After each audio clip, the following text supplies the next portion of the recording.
Hey everybody, this is Rydo and we're back to Yu-Gi-Oh! Master Duel and video game news. Today is Friday, October the 7th. Let's hop in.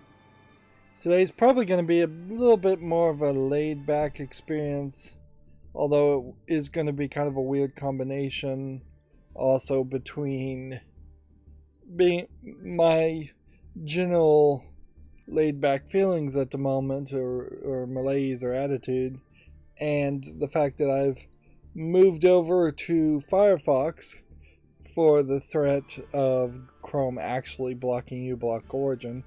Now, I still wouldn't be surprised if uBlock Origin actually doesn't get blocked and any of the plugins that I had on Chrome don't get blocked. So, there is a certain argument to just going back to Chrome.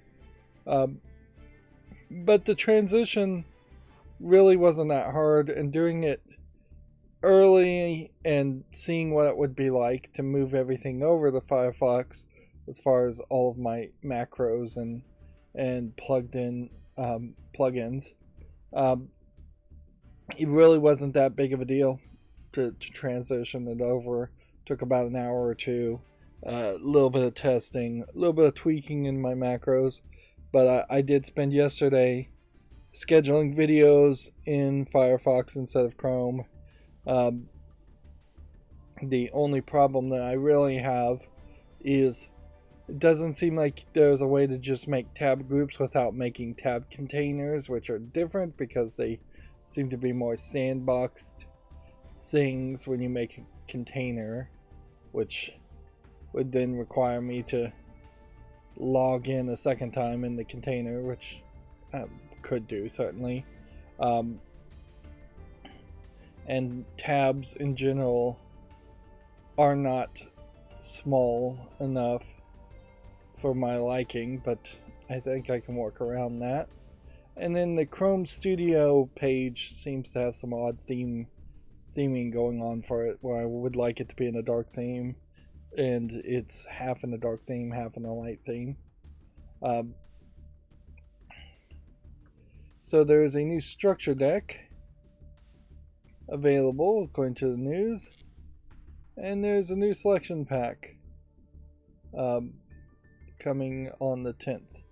So is the structure deck actually available? Nope, it's coming on the 10th too, which that highlights an issue. Certainly we're going to have some maintenance on the 10th. Also, to update that, I wanted to do several solo missions recordings and catch up, but the game has effectively screwed me and any free-to-play player with their unlocking of secret packs and really not giving you anywhere near the 20,000 gems you would have needed to potentially even open the secret pack around this solo expansion, let alone all the other secret packs that you'll unlock with a key otherwise. So here you have like Vessels of Freedom. This is the default secret pack that you would have gotten for doing the solo mode. So there's 20,000 minimum of gems that you would want to spend, and you can see that I could easily buy another 30,000 if I wanted to try and get 3 copies of a lot of things, but it's not really a good candidate for that. But anytime you open a secret pack, you then inevitably open several other secret packs. And I'm far enough down the path, certainly, where a lot of these are not the greatest of candidates. This is a pretty decent candidate to open 10, maybe 20,000 on, but 3 of these really, I think, are not. Like this one is not the best of candidates, but you would just have to have a ridiculous amount of gems, to say the least, to justify getting into it. In a lot of ways, I suppose your goal for having 3 copies of each of these cards is not even the goal to really have, because most of these secret packs I still think are just giving you cards from a meta that really won't help you. Like, there probably is one, maybe two, maybe three in total secret packs that actually have cards in them that are usable and viable in the meta. Because I would assume that each of these secret packs and all the artwork from all of these are based on expansion packs that came out a long time ago, and as such they are completely out of the power creep and out of the meta now. This will be the expansion that is better potentially to open if I was going to open anything, but yeah, it's really not a candidate either to try and buy 10 or 20,000, 10 or 20 packs, 2,000 worth of gems. And there's just no way to grind gems in this game. It is ridiculously unfair, to say the least, to free-to-players. It doesn't feel unfair in the first 3 or 4 months of playing the game. It feels like they're giving you pre-built decks. It feels like they're giving you rewards that are high enough to keep you in gyms as far as the daily quests and all of that. But that all kind of dries up. And there'll be a new structured deck on the 10th too. So I really need to save the gems. Like, it all kinds of dries up eventually because you're just not getting enough. Each one of these daily rewards should be giving you close to 10 times as much rewards than you're actually getting. And daily logins, about 10 times as much. Duel Live really shouldn't even be a daily quest. Even when you get these secret, like, lifetime goal things, you're getting 100, 200 gems, when really that should be about 10 times the reward too.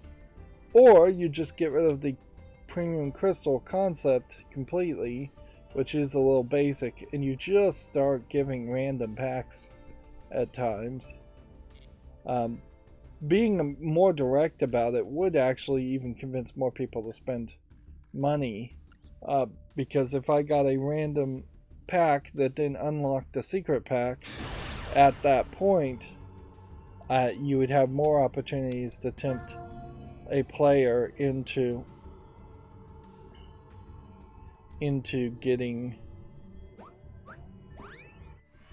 buying more packs and opening more secret packs or time limited packs. By only rewarding with crystals, that means you have to actively engage with the crystals, which some players may just not, at least in some aspects of what's available to use crystals on.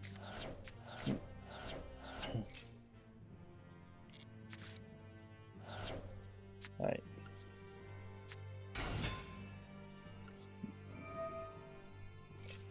I moved my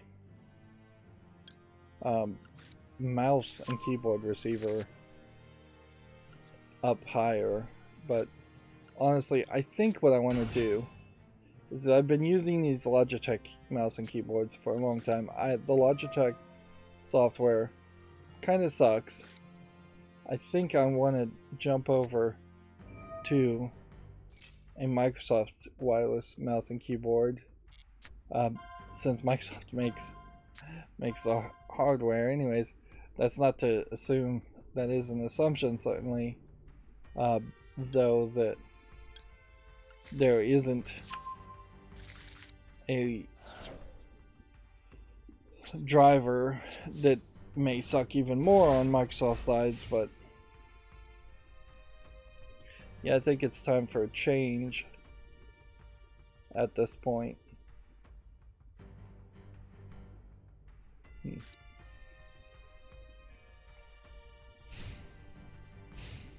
But yeah, And I'm not really looking for anything fast, because if I was looking for something fast, I'd just have it wired. Have a wired keyboard, wired mouse. I want something that works 10 feet across the room. And arguably that might be part of the problem too, is that these wireless receivers really are only designed to be a foot or two away. They're not designed to be across the room. But these also work. Yes, they have worked for a long time. It's just, it's been years, a lot of years with the same mouse and keyboard. Probably I've had the mouse and keyboard longer than I've had the computer. Yeah, but that's pretty boring to talk about. Do I have anything else to talk about as far as the accountability section? And I played a little bit of... I played one solo mission of Yu-Gi-Oh! Master Duel. I scheduled some videos. I have the YouTube dailies now up to about December or January. Which there's definitely a question there where I need to start to think about doubling up on the Steam daily game or daily PC game, YouTube Shorts. And one of the things I want to do, I imagine, is just wait until... I probably want to wait until there's... So we're fairly close to February and January, just to see if the number of games that are worth mentioning start to dry up around that time. But if I like zoomed past February and I'm somewhere around April, June, July of 2023 and it is only December, so if I'm about 6 months ahead, I think at that point it definitely makes a lot of sense to start doubling up. A lot of these games are just like brand new when I'm making a YouTube short, and then and then it's going to be months later when you really get a look at them.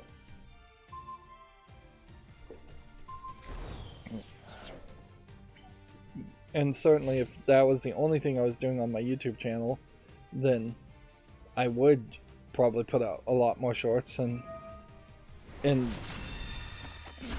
really work on that. I could see 8 a day, just one every hour during a third of the day.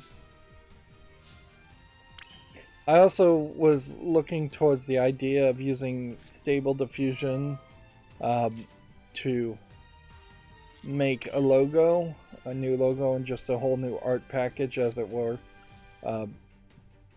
I don't think that's going to work. First of all, I have not seen any examples of Stable Diffusion at this point actually working for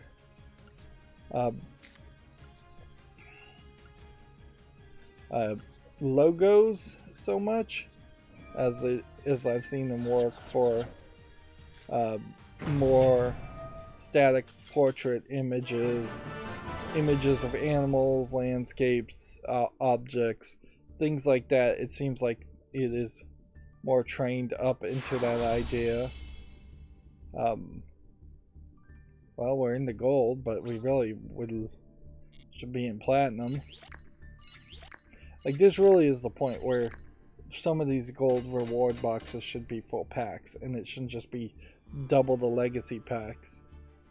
The whole legacy pack nonsense needs to be severely reduced, and frankly they should have just given us 1,000 to 4,000 legacy cards when we started an account.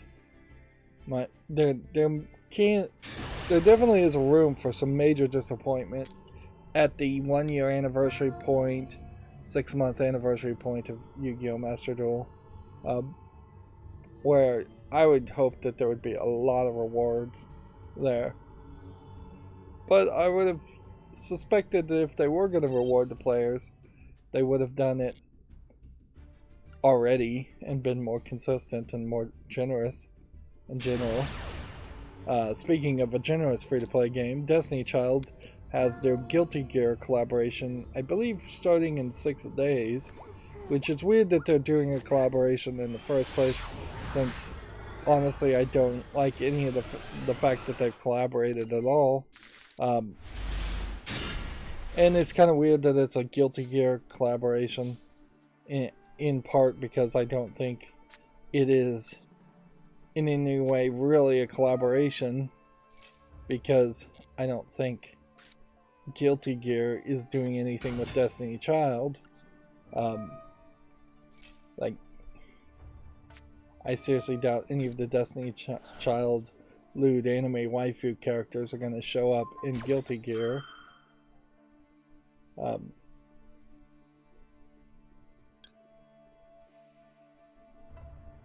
see.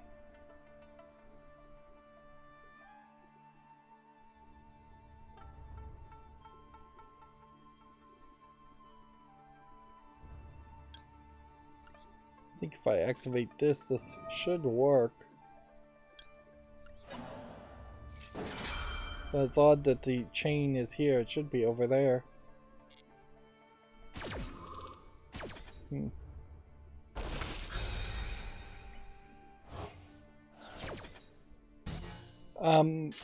But yeah, Stable Diffusion I just don't think is actually going to work at this point. So it would have been nice with a new year to say, hey, this is my new plans, and we're gonna try and do something, redo all the artwork and packaging and make everything look better. But you can't feed in a source image easily, so I think it probably will be a while before somebody makes a software that allows for that.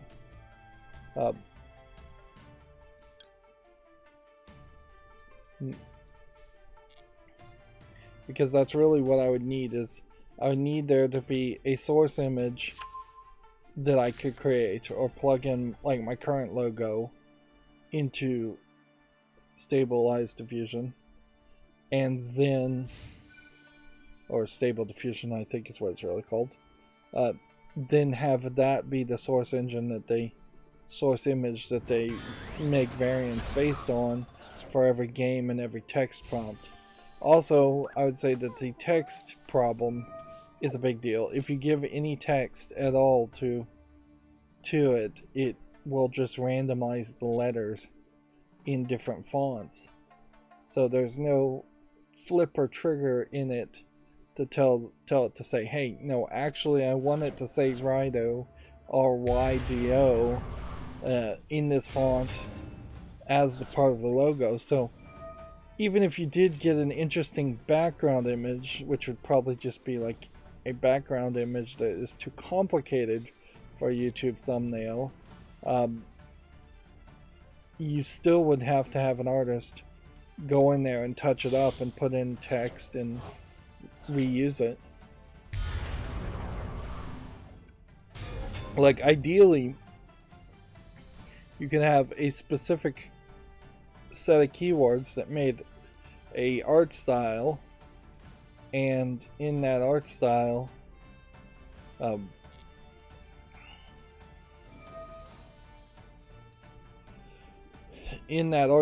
then you could feed just default thumbnails and screenshots from YouTube on YouTube videos into it and come out with something different. Arguably, from what that would probably do is, if you say had an anime moe art style keyword or a combination of keywords, and then you threw in a picture of a screenshot of playing Doom, the Doom reboot, it would spit out a Doom reboot screenshot that was in that anime cutesy art style, which even doing that art style would be something that almost everybody does. That is also a danger, is that as soon as this technology does actually get to the point where it is potentially usable, I think everybody and their dog is going to start using it. So it's going to be an arms race to actually use AI generated images. So much so that I wouldn't be surprised if it just straight up gets integrated into the YouTube screenshot suggestion. Although I can see why YouTube wouldn't want to do that either. Also,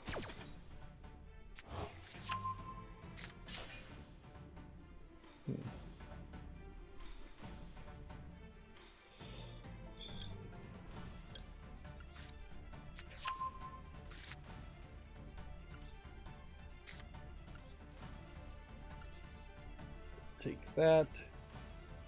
Take that.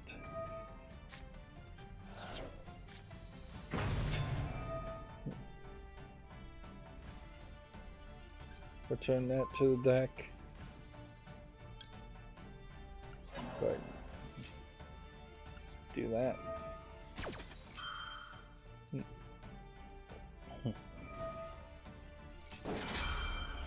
Yeah, I don't suppose I did anything else. I'm still just watching a lot of Archer. Got to season 7 where they once again get bored with being spies and decide to be private investigators. And it's at the end of season 7 that they, I believe, put Archer straight into a coma to go into yet another direction. Yeah, there's, funnily enough, like 5 seasons in which they had a plan, it seems like, of being spies, and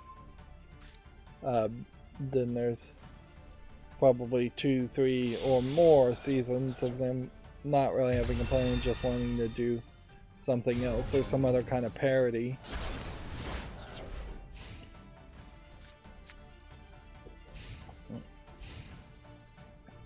And it doesn't really work. In other ways, I guess it is an interesting question to ask as far as shows that went on forever after, way past their point in which they should have gone. Have any of them really worked? I know Supernatural had its rabid fandom and went 15 seasons when really only planned for 5. But arguably, I don't think the fans that were watching the last season of Supernatural actually were the hugest of fans of the first 5 seasons of Supernatural. They were probably pretty big fans of it, but if you just loved the setup, you probably will watch the now Supernatural prequel series, and so those numbers will certainly tell us something.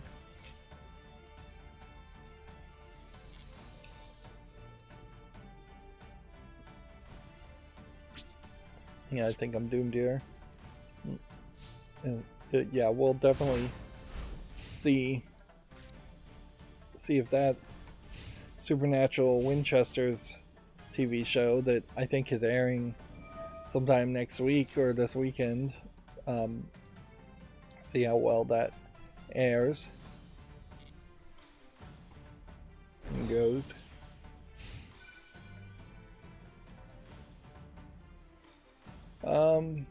The Hellraiser movie on Hulu is now out. I saw it last night, but I didn't sit through it and actually watch it last night. Like, it was fairly late when I saw it was available.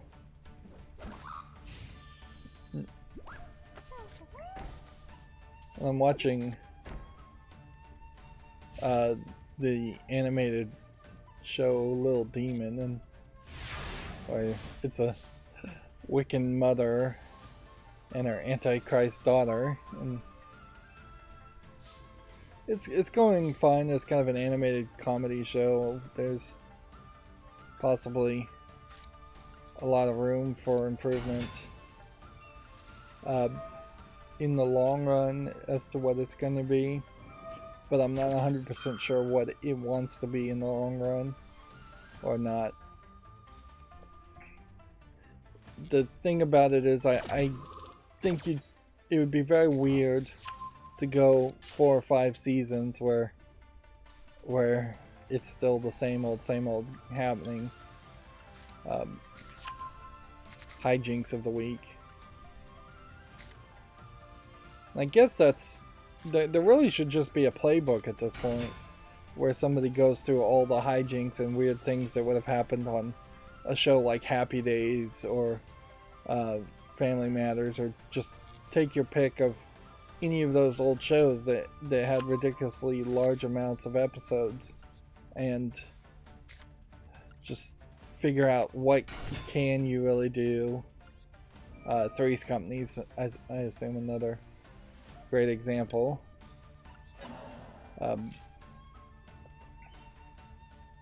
Like what can you do in a modern time, and what otherwise would just be a complete waste of time.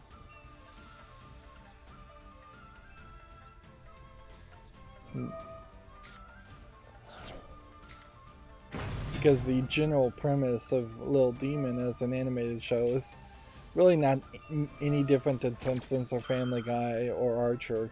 It's just like, okay, here's a premise of some characters, and from that premise we're going to have the same misunderstandings and the same hijinks.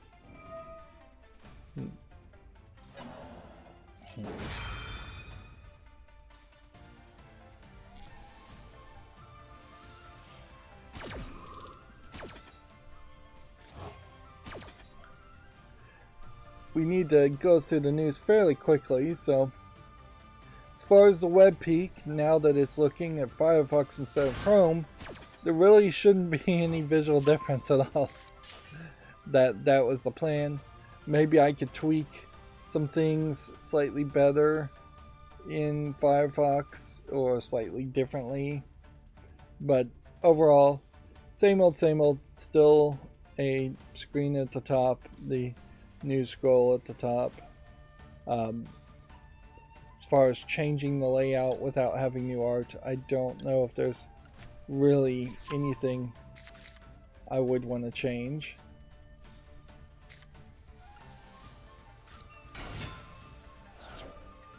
I certainly could change things, but I would just have to have a good idea.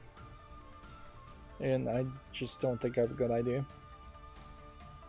So the biggest news for today is that Nintendo put out a Mario movie, Super Mario Brothers movie teaser trailer, in which we now have heard Chris Pratt's voice. And from what I've heard, not actually watching the trailer, not listening to it, or watching it, I don't know why I need to justify that anymore. It seems like it is just Chris Pratt's voice, so you have Nibble here going, I guess technically we haven't heard Chris Pratt's normal voice in a Mario world. Remember, there was a story a long time ago saying his voice is unlike anything you've heard in the Mario world. Which, yeah, I guess technically that's not a lie, but I think the spirit of a lie certainly is there.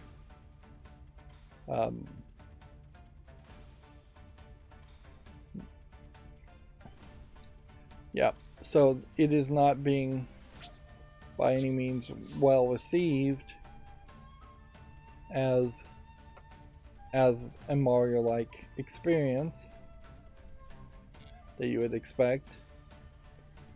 Through the teaser trailer, I think I heard people speculating that this is just the journey of Mario becoming Super Mario. What is the difference between Mario and Super Mario is a good question to ask in modern times. Because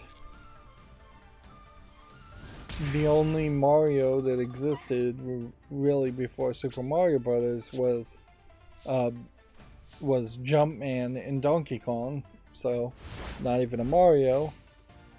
And then I believe there was an arcade game called Mario Brothers that didn't have Super Mario on it also. So yeah. So there I think is exactly one arcade game that didn't have Super Mario on it, in which the brothers were just kind of jumping around in pipes and didn't have any of the mushroom power-ups and fireball things that were in Super Mario Bros. 1. I don't even know if stars are in Super Mario Bros. 1. Come to think of it, it's been so long since I played the game. But for the movie's point, I don't think that's what it really would mean. I think it is more the journey of, here's Mario either having grown up in the Mushroom Kingdom looking extremely different compared to everybody else, or having just arrived at the Mushroom Kingdom, possibly from parts unknown, and first meeting the princess and saving the princess for the first time, which I assume that there is no real confirmation that any of the Mario Brothers, Super Mario Brothers games are actually canonically connected, so it may be the first time every time that Mario saves the princess.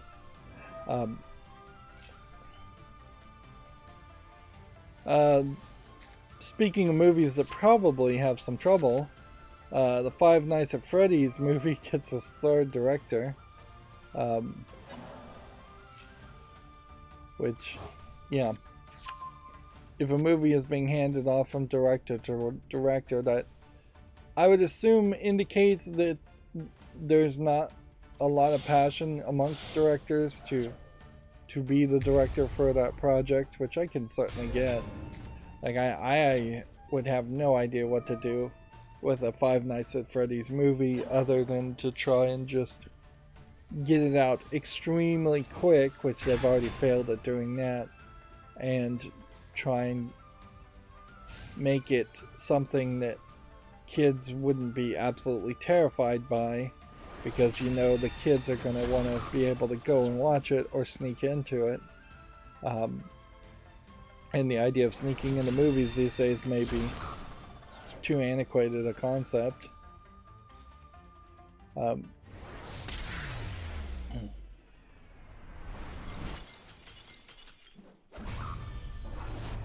yeah, if I was in charge of it, I would have said, alright, let's get a costume department to make these Five Nights at Freddy's suits. We're going to put people in suits, and that's all we're going to do. We'll do some puppeting. I would inquire, certainly, to see if we could get the Jim Henson Company to be involved making the puppets and suits. That would get you really good quality suits, and it would also let you attach the Jim Henson Company in some part. And they did do the Happy Time Murders movie, so it wouldn't be crazy for the Henson Company to potentially make the suits for the Five Nights at Freddy's series, even if it isn't under the actual label of Jim Henson Productions, or the Henson Company, whatever it's called nowadays. But yeah, just get people in suits, get something spooky. For the most part, you would want it to be a chase sequence in an Aliens movie ripoff. In a lot of ways, you could probably go beat for beat as an Aliens movie parody or ripoff in the first place. Maybe you go funny and you do like a Gremlins 2 concept too. You like have the characters do kind of goofy, silly things, depending on if that's in line with what would be seen in the game. I don't think much is in the game as far as Five Nights at Freddy's games.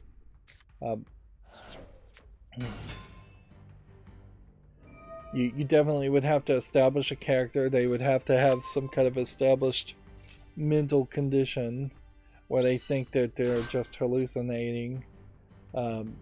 The machines wandering around, or you need some scientific explanation as to what's going on to have the Five Nights concept make sense. And the ending writes itself pretty well, in that you survive the Five Nights and then you quit and say screw this.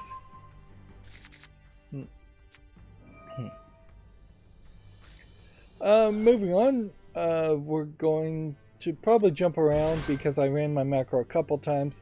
There was a setting in Firefox that stops pop-ups after a while, and so I had to kind of disable that to make sure all the pop-ups were happening correctly. Since I have a plugin that effectively makes a window pop up every time a link is clicked on, and the macro is clicking on a bunch of links. So I'm doing something very out of scope of what a normal person would do. I also want to say that Firefox doesn't seem any better. If anything, it seems slightly worse as far as RAM management than Chrome. So for all the people that complain and make the memes and jokes about Chrome eating RAM, Firefox isn't any better. Like, maybe Opera's a little bit better, but I didn't want to jump to Opera. I used to use Opera many decades ago, and so I imagine it's completely different now. But yeah, it didn't feel like the right way to go to Opera if everybody is saying they're going to Firefox, because this may actually be a movement in which Chrome and Chromium based browsers start to get less and less popular in favor of Firefox. Of course, for all I know, all of the push on Reddit where everybody says I'm moving over to Firefox may just be shills and advertising pretending to be real people, or people just being hyperbolic and not actually doing it. Let's see, I need that by far. And then I'll take this, and then this, then this, then this, then this.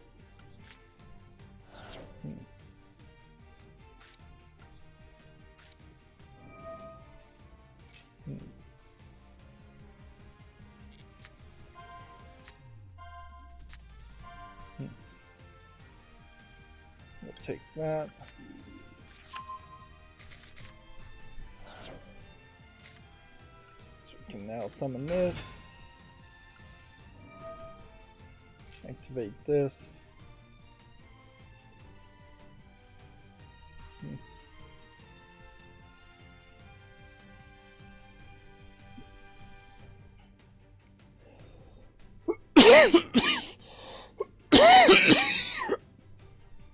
Ow. That hurt my back. I moved my pillow on my back, and immediately as soon as I did that, everything in this chair unsettled itself. Let's see. Video Games Chronicles says Brazilian regulators say that Sony can compete without Call of Duty like Nintendo does. Brazil's CADE has approved Microsoft's proposed Activision Blizzard acquisition. Which, okay. That's my suspicion. One of the things I have... yeah, it's my suspicion that's exactly how it's going to go for everybody. It was misreported that they were the first country to do it, but Saudi Arabia's General Authority for Competition approved it earlier.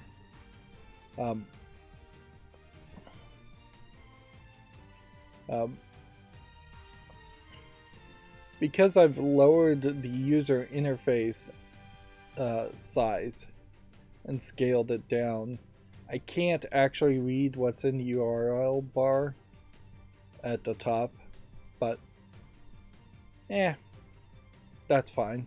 Like, it's fairly obvious and easy to tell if I'm at a Video Games Chronicle article versus a Gematsu article versus a GameDeveloper.com article.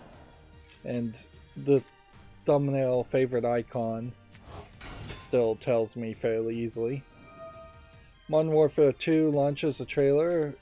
Launch trailer is here ahead of this month's release if you want to check that out. 14 minutes of Pokemon Scarlet and Violet trailer reveals a Giraffe evolution, if you're interested in that. I would say that arguably this is a little too much. The idea that you have a giraffe, like deer-like head, and then you have like what looks like almost a chain jump head around it. Arguably they're just getting, I think, a little too crazy with their designs. Also, the double ball antler concept is a little too much. But I imagine half of the Pokemon, if you looked at them, are probably a little too crazy now. Need for Speed Unbound reveal trailer confirms a December release date for the PS5, Xbox Series X and S, and PC. Players can now link their PlayStation Network and Steam accounts. Doing so enables players to receive unlocks in PlayStation Studios, including PlayStation games, including Spider-Man. So, yes, these games came to Steam and PC via Steam, but PlayStation still wants to have your email, still wants you to have a PlayStation Network account, and yeah, that potentially is more evidence that at a certain level, I think PlayStation, Sony of California, may prefer to just stop making PlayStations and not make a PlayStation 6, and instead just try to make money off of selling games. But oddly, that scales down Sony Interactive Entertainment quite a bit. It gets rid of their entire hardware division. It requires them to shift a lot of ownership from just being a publisher of some exclusives to downright owning all of the companies that make exclusives for PlayStation, and also needing to acquire a lot more companies. Meanwhile, Microsoft, if this was Sony's plan, Microsoft is just doing a great job of acquiring companies ahead of that point, cutting a plan like that out from under Sony Interactive Entertainment. If Sony, in an alternate universe, had acquired Double Fine and Bethesda, and potentially was in the works right now of acquiring Activision Blizzard, then yeah, at that point, Sony could be this new Embracer Group that's even bigger than Embracer Group, and they could focus only on PC sales. But I don't know how that plays in Japan. I don't think it plays as well as you would think, though. Like, PlayStation as a name is just iconic. So I think at least in Japan they would still need to sell some kind of PC that is just a PC running Windows called the PlayStation. Which I don't think Sony is actually in the PC making business anymore. I think they were for a brief time, but I don't think it was that long.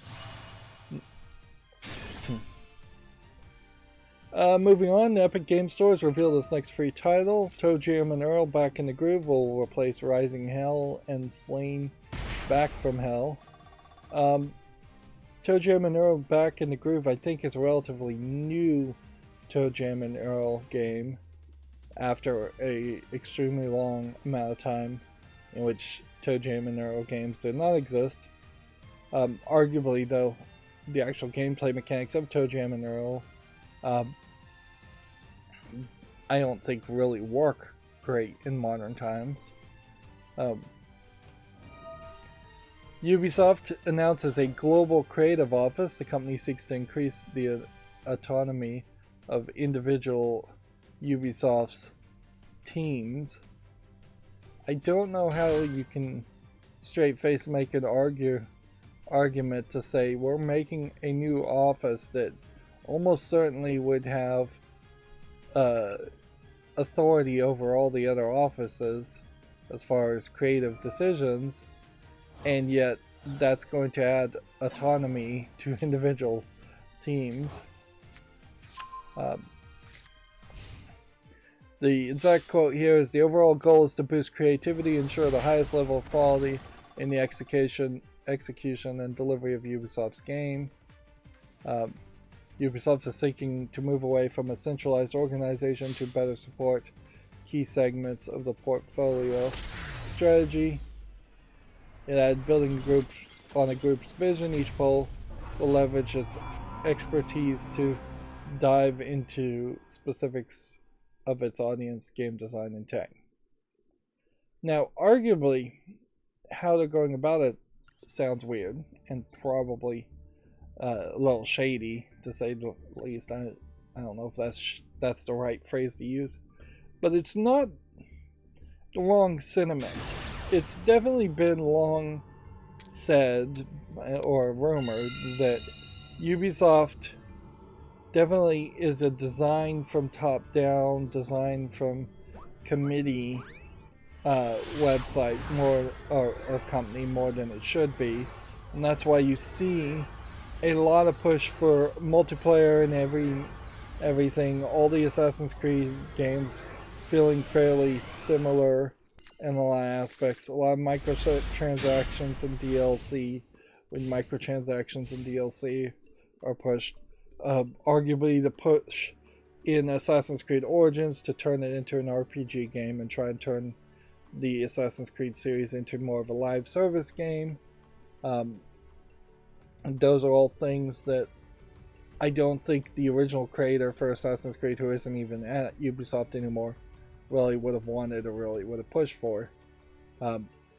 When you look at Assassin's Creed Origins or Valhalla or whatever the most recent one is, and how it's an RPG game with characters that really don't even matter, and you compare that to the narrative experience, the narrative first experience that you had in Assassin's Creed 1 and the Ezio trilogy, it's really just night and day. And then you look at something like Watch Dogs, and it just feels like there's very little to no creativity at all in Watch Dogs, as it's just trying to be an Assassin's Creed game without set in the future. Moving on, Valve says Steam Deck can now be bought without a reservation, although in fairness, I think they're being a little deceptive in that you can buy it in the United States, maybe North America, without a reservation. They haven't even rolled out reservations in several other countries. They also came out with a docking station to plug it into like a monitor, a printer, Ethernet, things like that. And at $89 for USB-C docking station with power pass-through and everything, it's a little high. If you're paying $600 for a Steam Deck and then you have to pay $100 for an accessory, that seems a little high. You might get some benefits of some like self-security and hope that the power delivery and the circuitry and the drivers and everything work really, really well with the official Steam Deck. With the official Steam Deck dock compared to using any other USB-C dock.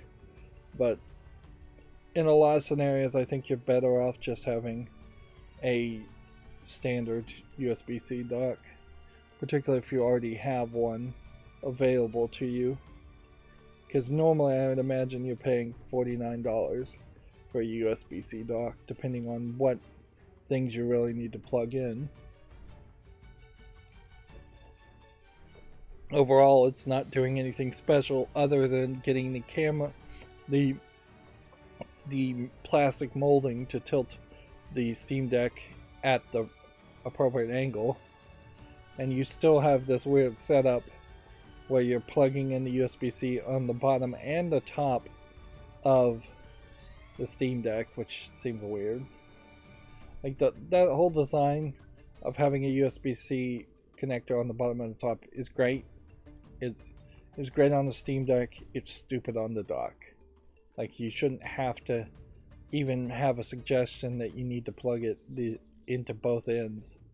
That just counters the entire concept of having two connectors.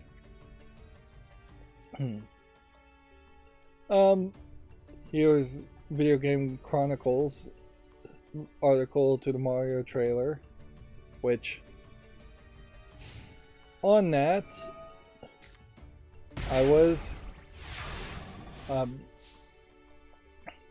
I did try to find some Firefox plugins since I'm using a different browser to see if there would be something that would automatically flip the video instead of blurring the video. Pretty much everything that's available for Chrome is also available for Firefox, so there's maybe 1 or 2 extensions of about 10 that I have that I needed to find a equivalent to. But yeah, that was it. Everything else just exact same thing. But while there is a extension that will flip the video, it's not automatic. I can't figure out how to get rid of the mini player option here. So whenever you hover over it, you just have this mini player option, and I don't know if something's adding that or if that's just by default. So you see Bowser, you see Koopa Troopas, you see the wizard characters. So the trailer starts off with Bowser and his minions. It definitely feels like you're going on a journey.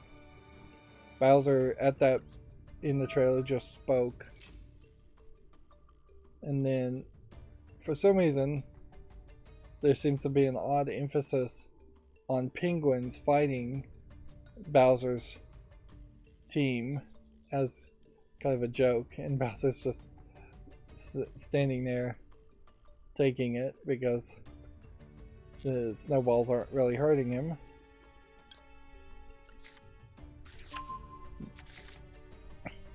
Jack Black is, I think, voicing Bowser, and then Bowser just fireballed that entire kingdom. Jack Black is potentially hinting that there will be music in the video, so it might be like, I doubt it would be like a Trolls movie where it's just pop music all over the place, but it may be fairly music friendly, music heavy. And see, Mario has just apparently just been spit out of a pipe from some other parts unknown, so it does definitely feel like that is the introduction of him to the Mushroom Kingdom.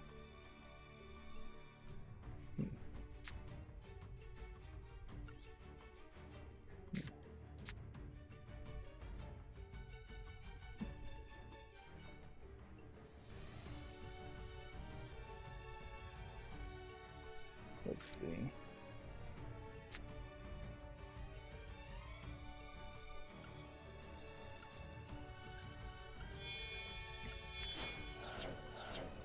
Do that.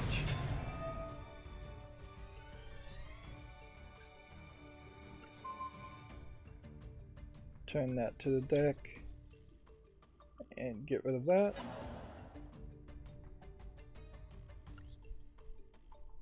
Go ahead and return that to the hand.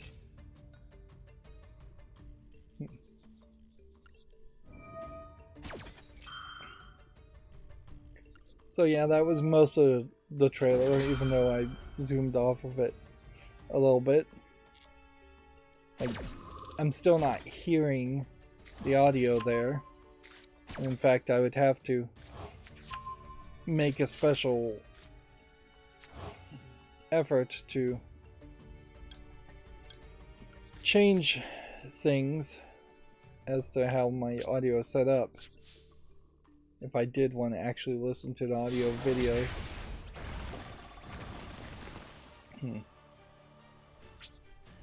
Which I don't think that's particularly worth it to worry about. Eli Fanning will star in Hideo Kojima's next game. It's been confirmed. The Enigmatic developer is also teasing a second actor set to appear in the title. Apparently, the game might be called Who Am I, or it might just be a teaser trailer here. This kind of collared shirt here might indicate that it's maybe in a Victorian time instead of a futuristic sci-fi time like Death Stranding. Here we have another one that's like, Where Am I? So almost certainly he is playing around the idea of confusion with these characters. But you have to admit that Death Stranding was very good at showing it was very good at showing well face scanned, face captured characters, and kind of bad at making a game that people wanted to actually play. I got Death Stranding almost certainly deserves more criticism for its weird and dumb gameplay mechanic, and the idea of evoking something new as a concept and being avant-garde while still trying to sell a AAA a game like a AAA product is weird and not realistic. So I'd almost want his next game to be much closer to a almost Telltale game where it's just conversations, picking dialogue, seeing people act, and kind of less actual gameplay stuff. When you look at the Metal Gear Solid game concept also, the weird concepts in the story are what people really liked. The actual gameplay mechanics are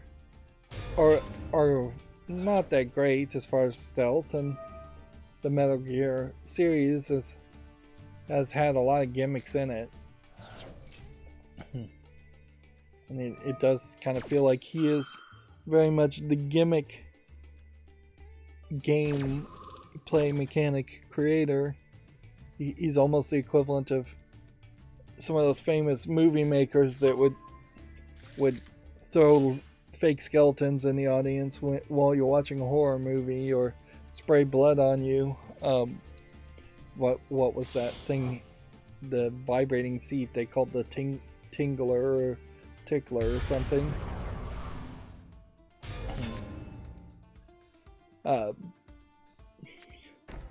Pilot Wings 64 is the next Nintendo 64 game to come to Switch Online.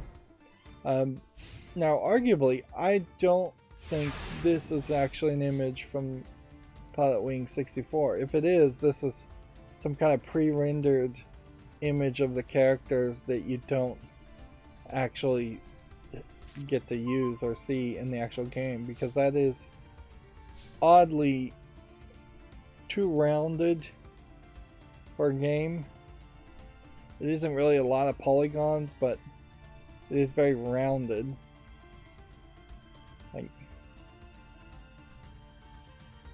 So unless they've changed the graphics on Pilot Wings 64, the game should look much more like this, where you're far away and the polygons are more triangular and just sharp angled like that. And inherently, I think when you actually play Pilot Wings 64 for more than an hour, you'll get just bored of it. And yeah, I totally even forgot about how many shoot something missions were in the Pilot Wings game. They desperately needed to continue the Pilot Wings series, and they just didn't bother.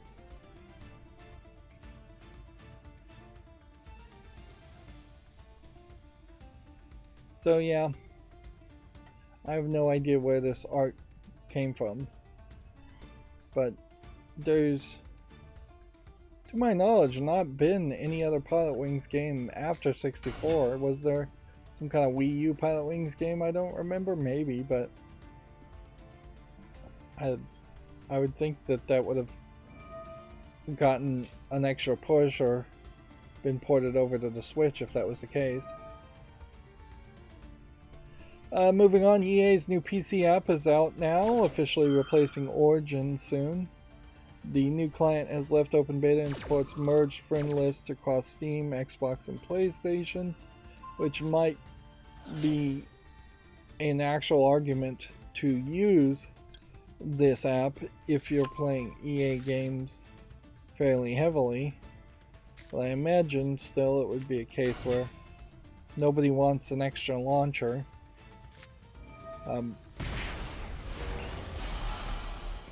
And with this new app, I don't know if there's any real talk of getting rid of Origin or shifting Origin games to Steam accounts if that's what you want to do.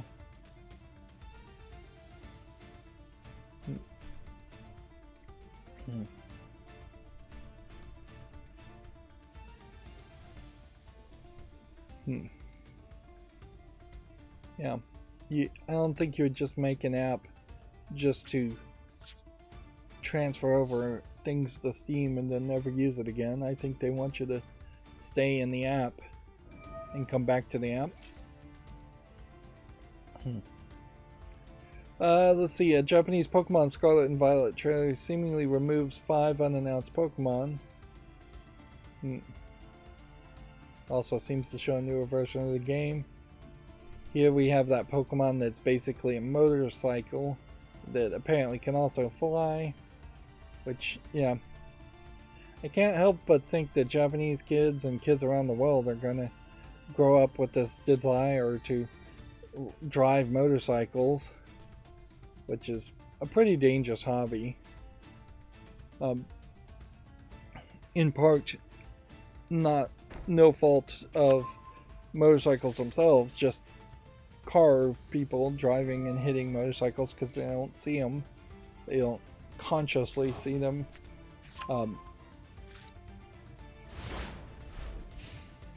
There might be a future where, if we ever did actually get to a point where we had automated driving, motorcycles and electronic motorcycles might make a little bit more sense than electronic cars, but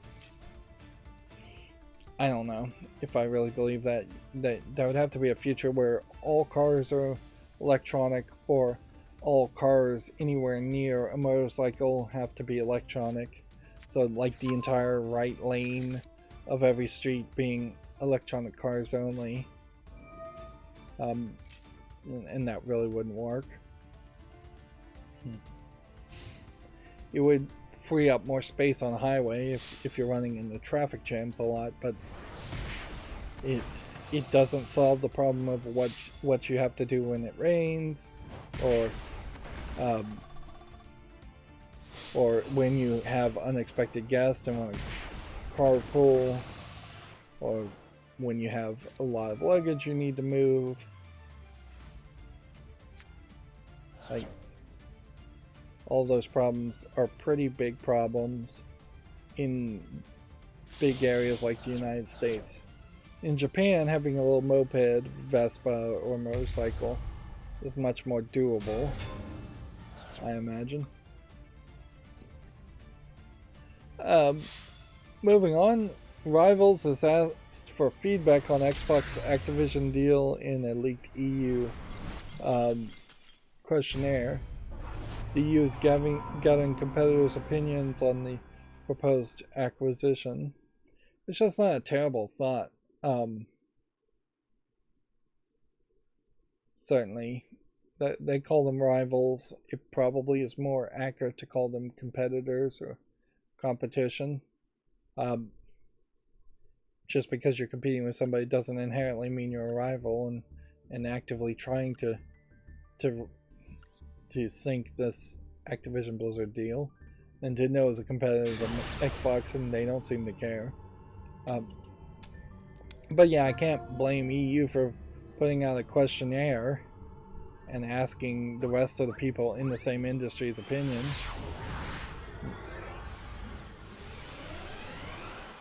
Let's see. Here's that article I was talking about earlier. Jack Black is suggesting that the Mario movie features musical sections. The quote here is, "After the movie comes out, I might take it to Broadway," says the Bowser voice actor. Which that could just be a total joke on his part. And there aren't actually musical sections. Jack Black, it's got a lot of beard here that doesn't make his face look any skinnier, but I think he might be getting a little bit older, a little bit wider. The whole COVID maybe just caused him to gain some weight too. The glasses kind of also indicate he might be getting a little bit older. But yeah. I wouldn't be surprised if there's at least a couple songs. It is possible to bring something to Broadway that doesn't have musicals in it, but you tend not to hear about that working.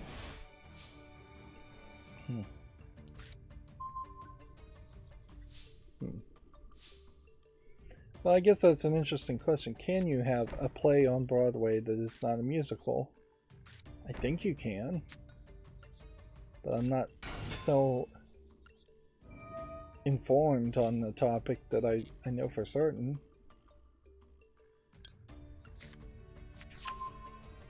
It'd be fairly weird if you couldn't.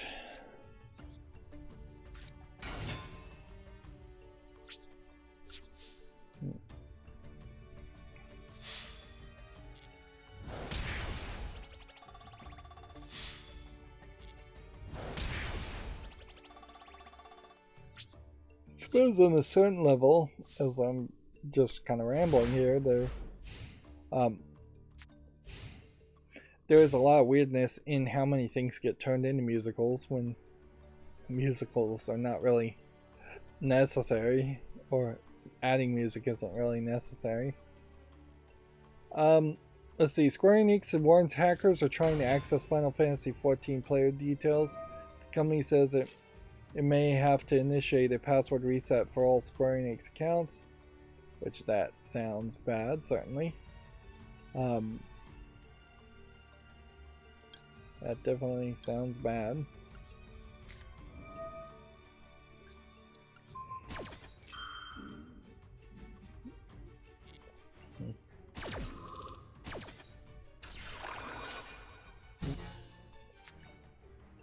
Splatoon X Pokemon Splatfest is coming in November. The event will celebrate the release of Pokemon Scarlet and Violet, and I assume that's just an in-game collaboration in Splatoon that they're just calling Splatfest. October's Apple Arcade games include NBA 2K22 Arcade Edition, which, yeah, Apple Arcade, I guess, is still a thing. Let's see. Gotham Knights spoilers are appealing online ahead of the release this month. I did see some open world gameplay, some more open world gameplay about Gotham Knights, and there is a point where you get on these motorcycles and you're racing through holographic rings in a motorcycle race, which that's something, certainly.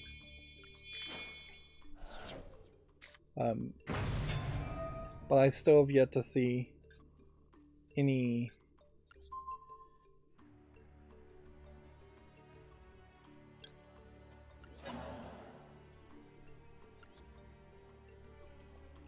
I have still yet to see any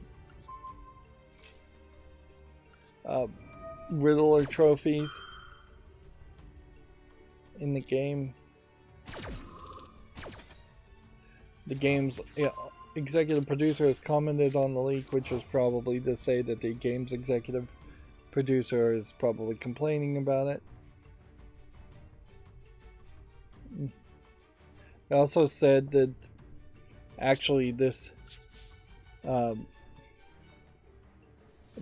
city in the open world is actually really bigger, like twice as big or the biggest yet as far as a Gotham City. So for it to be big and not have some kind of Riddler trophies would be really weird, but also it might just be twice as big because they are implementing a lot of vehicle travel.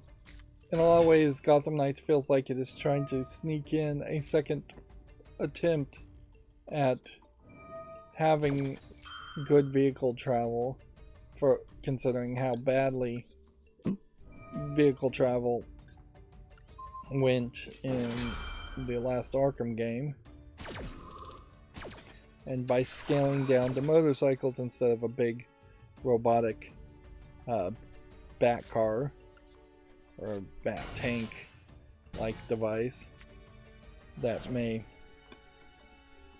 make it easier to program that kind of vehicle maneuverability. That was not the one I should have done.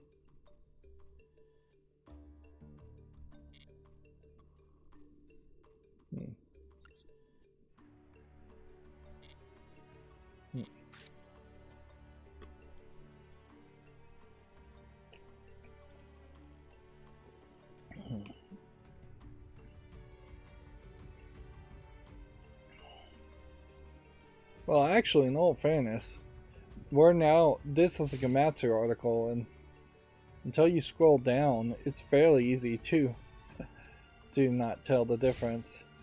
The slight tags of the consoles at the top are slightly different. The headlines and time and date at the top are different. The red bar under a more full screen image, and then the red bar on the side, and then the tags at the bottom all indicate a difference, but not by much. A game called Stand By You for PS4, PS5, and Switch launches October 13th in Japan, according to Matsu.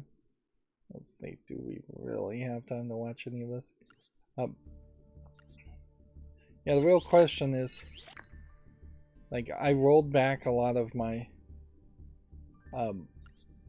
my checkpoints, I guess is what you would call them, in common separated value log files, as far as how far back do I go to open news articles or games that came out on Steam.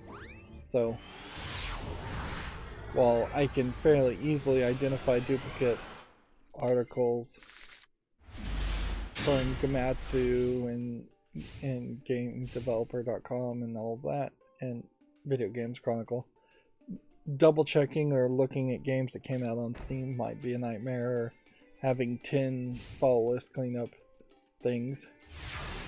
This game, Stand By You, is pretty bloody when you look at the trailer. It's basically just this character getting stabbed in the back with some giant metal thing or rock, and that's, I think, pretty much the entire trailer. That's the wrong card to play. I should have played this.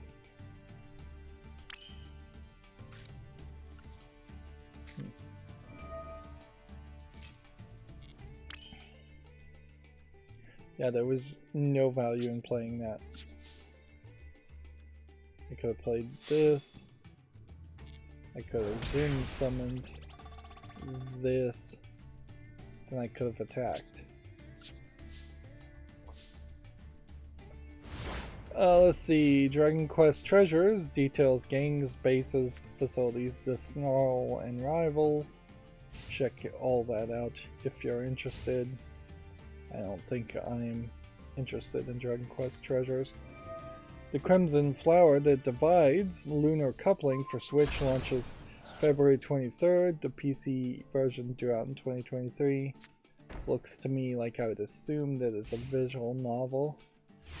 Yeah, it's a Young Maiden Otome visual novel. So we'll skip watching the movie on that one, since we already kind of know what it is.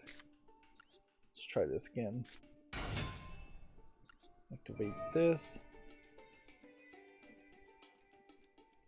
Banish this. Although that's not really banishing anything of importance. Normal summon. See, that's 12. So it is worth it to go ahead and summon this.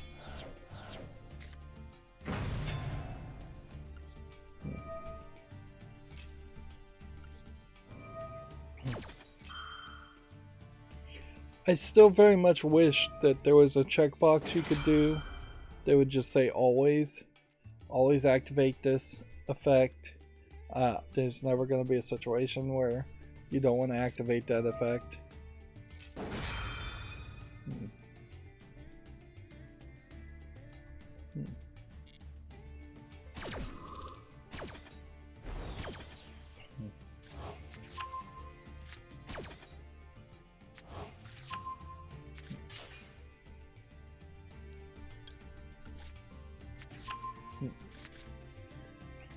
Probably should start thinking about kind of slowing down and making either this game or the next game the last game. Well, one of the things I also was able to do is, since I have the same like pinned comment at the beginning of each stream, I just moved that text file directly into Firefox, which I probably could have done that in Chrome too, but that does make it a little bit easier. Certainly to not have to, after a reboot, open up a text file that is just going to be the same text file over and over again. Although I haven't actually rebooted, so I don't know if any of these tabs are going to save either. They should save. Everything indicates I've set it up to save the session and open all the same tabs across a reboot, but yeah, I don't know. And then like the whole Firefox sync only makes sense if I install Firefox on my cell phone, which if Firefox on the cell phone is using relatively a lot of RAM too. I don't know if there really is a value for a lot of that.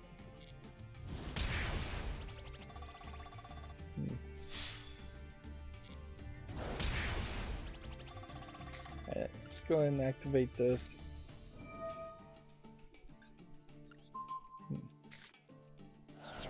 Then let's see if we can flip summon this turn. No, we can't. But when we do flip summon it and put it back in attack mode,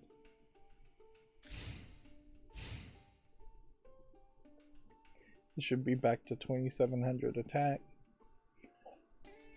Let's see, Daria Burst CS Core plus Taito Sega Pack announced for Switch, which I assume this is a collection of shoot 'em up games.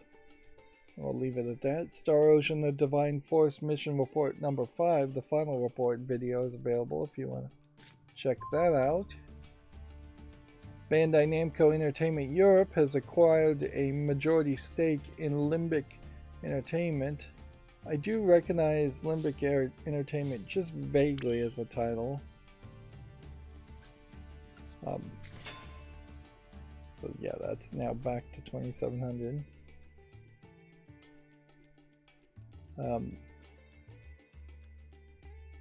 It acquired a minority stake in 2020.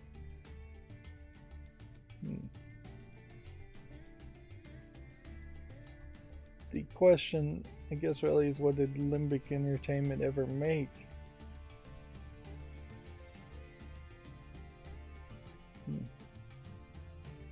First game was called Park Beyond, will be released in 2023. So basically Limbic Entertainment is a company that hasn't even released anything yet. And they're just having enough of a partnership or relationship that they are being acquired by Bandai Namco. Although arguably, if you were running out of money and you were being acquired by a company, you probably wouldn't. Bandai Entertainment probably wouldn't bother to acquire a company if they were just running out of money. So it is weird, though. Certainly, things usually move very slow in Japanese companies. So working with a developer for 3 years as a publisher, Bandai Namco, then before the first game even coming out, trying to fully own that company seems weird. Like, because that feels like that it would have taken 3 years to even start the idea of acquiring a company. But who knows, there could be some kind of crazy tax reasons for that. Plus, if Limbic Entertainment is in Europe, or particularly the UK, which I imagine it's somewhere around there, it might be very cheap right now for Japanese companies to buy European or UK based companies. In a lot of ways, it would make a lot of sense if we see a lot of acquisitions happen in the UK, as the British pound is particularly weak. Although that does, of course, assume that the British pound would eventually turn around and gain strength and not just completely collapse as a society or as a currency. Which is also a possibility, certainly. Although unlikely.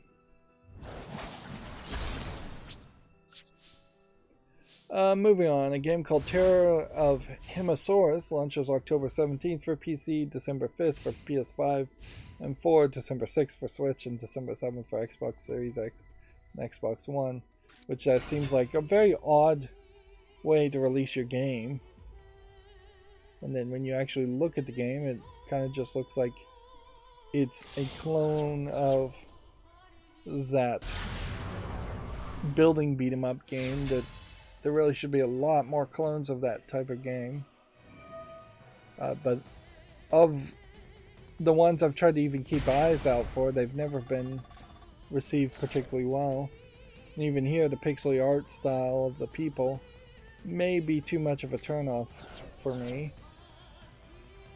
Famitsu sales have been updated. Let's see, Splatoon 3 holding the top line, but then PlayStation taking the next 4 spots, which this has to be because of Golden Week, I would assume, which was right before Golden Week, and finally there being a case where PlayStations are actually available. We've gone weeks and weeks seeing the top 20 to the top 30 games all being Nintendo Switch, or at least 90% of all the games in the top 30 being Switch versions. And even on this week, you still see that there's considerably more Switch sales compared to PlayStation sales, and there's still fairly high sales for Xbox Series X and S.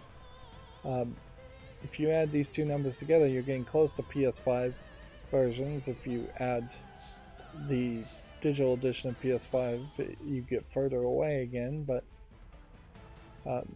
yeah. PS4s in particular is not selling at all. But yeah, it definitely... The number of games being sold for the PlayStation 5 seems to be fairly high compared to the number of actual hardware units. Which maybe just means that most people have struggled in Japan to get a PlayStation 5, but have succeeded in the past of already getting one, and now they're struggling just to have games to actually play. The Pokemon Scarlet and Violet trailer details and screenshots are available in the profile app. TM Machines, Picnics, Pokemon Fair Giraffe, Paladin Journey. Yep. Almost certainly, here you have a character that looks like they're wearing a skirt, but it's actually shorts. The reason why they've given all the characters shorts is because that's the only thing that made sense to them to then have these motorcycle Pokemon. So people in Nintendo are obsessed with motorcycles at this point, at this moment.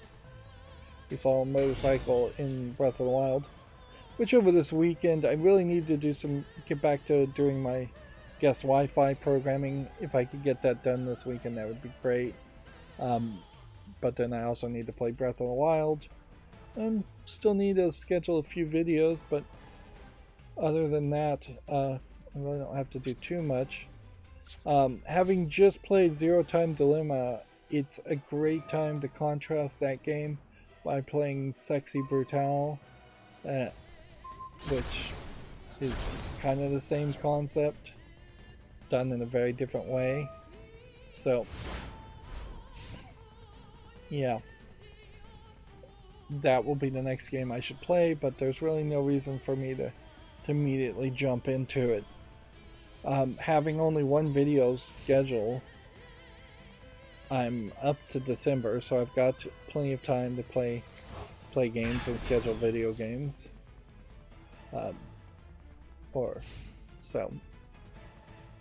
Also, either over the weekend or Monday is the Amazon Prime Day sale, so I might take that off too. That might give me a 4-day weekend to work on the guest Wi-Fi setup. I need to set it up and program it to back up each user's folder separately, and that won't be particularly hard, but it wasn't my initial thought. It was just to back up everything, but it actually makes a lot more sense to encrypt each user's folder separately and back it up separately. Let's see. Gamatsu says Need for Speed Unbound announced for the PS5, Xbox Series, and PC, due out in December. What's funny is this Need for Speed art actually looks fairly different from the kind of leaked art we had seen, although this thumbnail art is just different. This is fairly in line. There might be something to the idea of having the ability to put a bunch of crazy anime waifus on your cars and doing these detailed paint jobs. If you're seeing that, then that does give a hint that this is probably taking place, at least in part, in Japan. But it's got to probably be people from all around the world too, because yeah, this redheaded pale skin character probably not Japanese, but maybe this dark skinned character almost certainly not Japanese.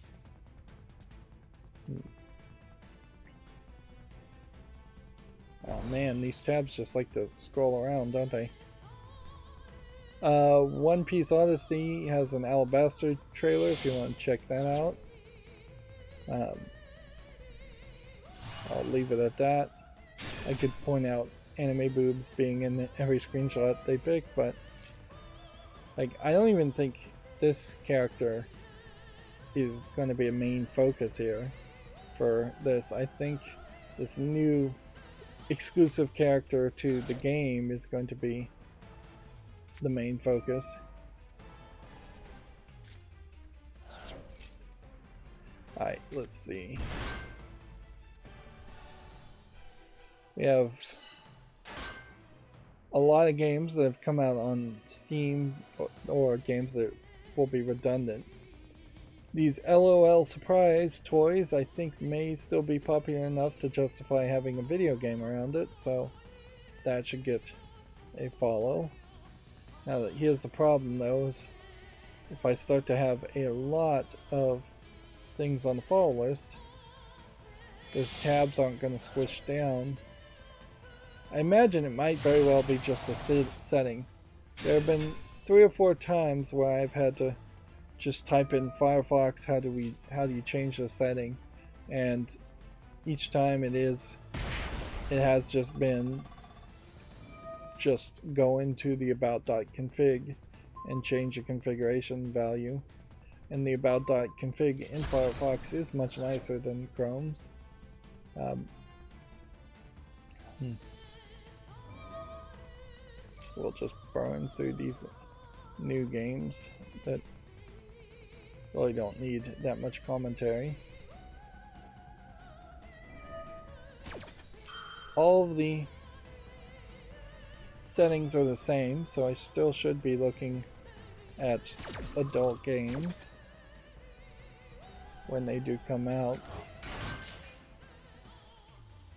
I did take some extra time to look at Steam, as I was just kind of thinking about what games are actually on my wish list and just going through that and saying, yeah, there's still a lot of games I still want to own on my wish list. A couple of games certainly could be removed and they're like mixed reviewed, but not a lot.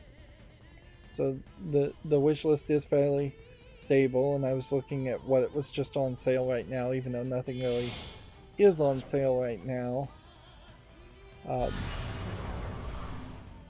Is DeerHunterFan.com TV the season sounds like a mess of words. I'm gonna say no to that. And one of the things that was fairly interesting is that they were advertising to me.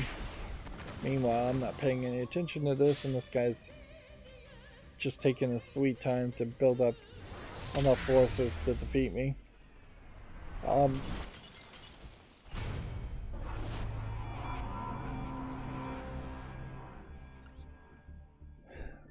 But yeah, it's interesting that it was advertising to me adult games, but they were also adult games that are like 6 months old. So they're either games that I missed because they didn't have follows on them, or the games that I should have seen and didn't see. 6 months ago would have been right about the time when I was toggling between seeing adult games or not, and it is possible that I just missed them. And now we have all kinds of new daily quests. I should play off screen sometime over the weekend, at least get the Duel Live things, try to get as much currency up. And at this point, if I was going to go and engage with the secret pack, I could probably do it, but I think I'm better off not doing it.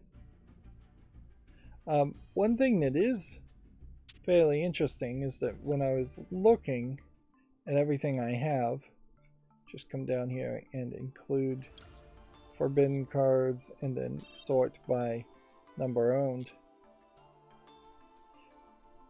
While there are some annoying cards that we have like 8 copies of and we can't dismantle, and there's a decent amount of that where you just have more cards than you would ever need to.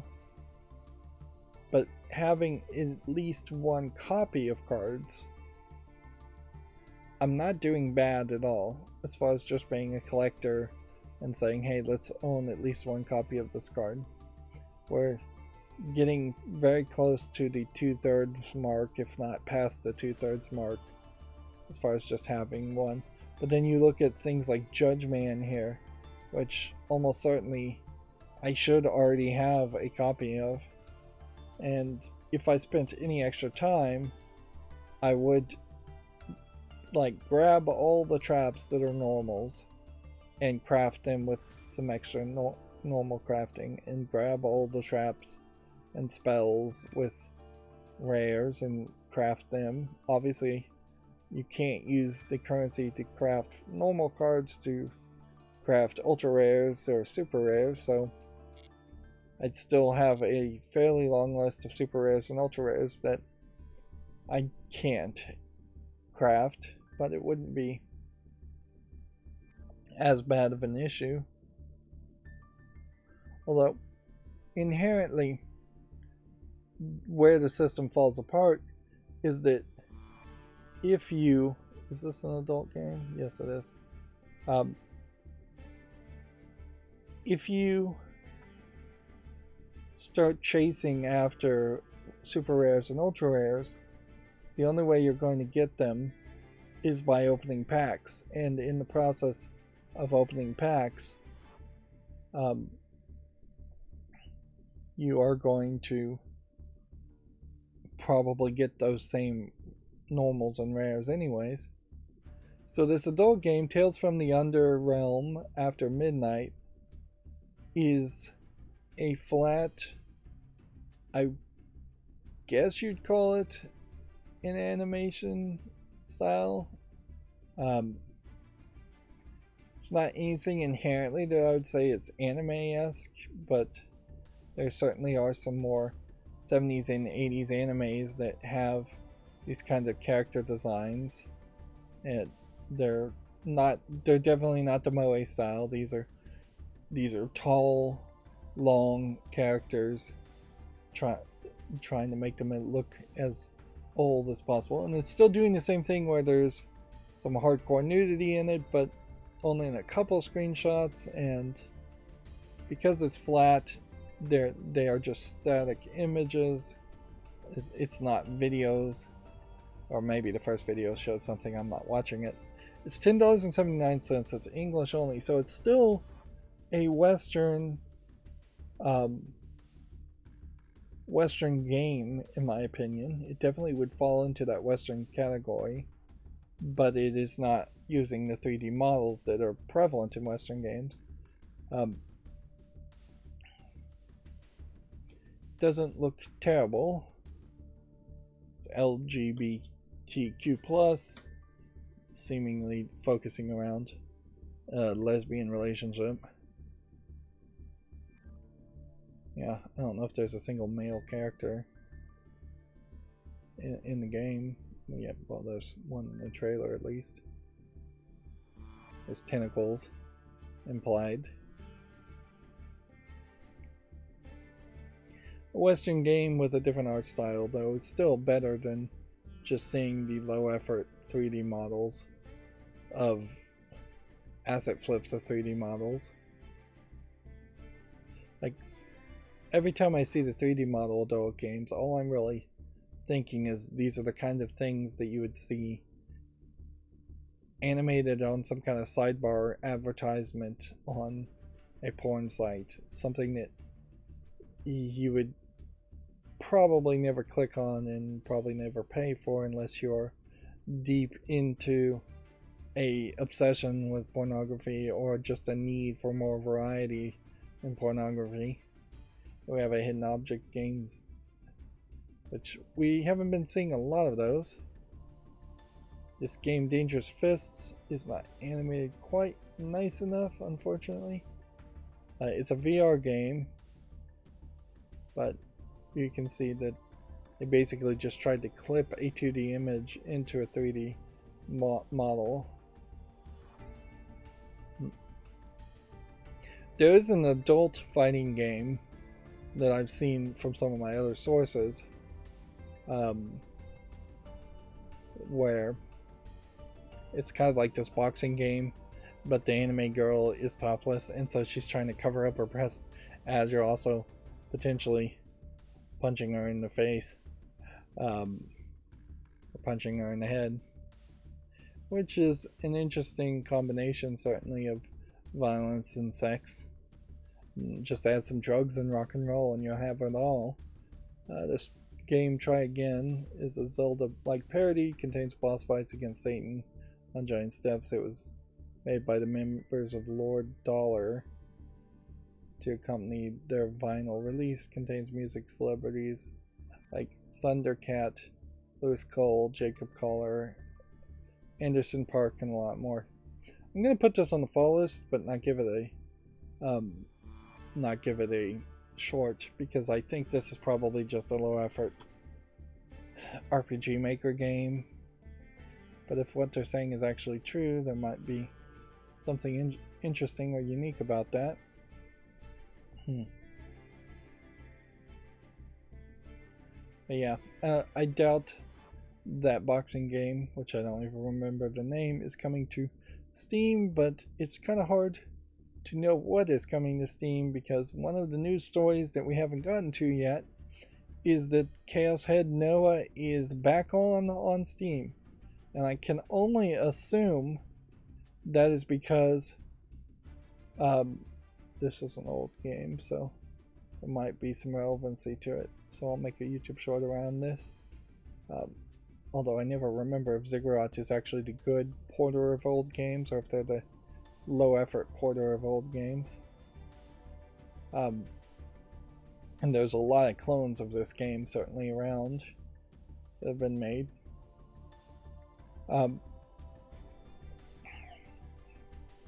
Yeah, so Chaos Head Noah almost certainly is back on Steam, coming to Steam, because of a public outcry, in part inspired by Spike Chunsoft's coming public with it. If anything, I definitely do believe there is a case where the actual people in charge at Valve are kind of non-existent, so it's just like one employee says no based on some policy they've made up in their head, and then another employee comes and overrules them and says yes, and then, or vice versa. Like, I don't think they have any established rules or implementation of rules, and I think it is very much you're going to potentially get a no and have to raise a complaint. And certainly in business, you can't succeed if you take no's for answers. So this next game is called Sex Apocalypse 3D, and it is back to the every single screenshot being pornographic and 3D models.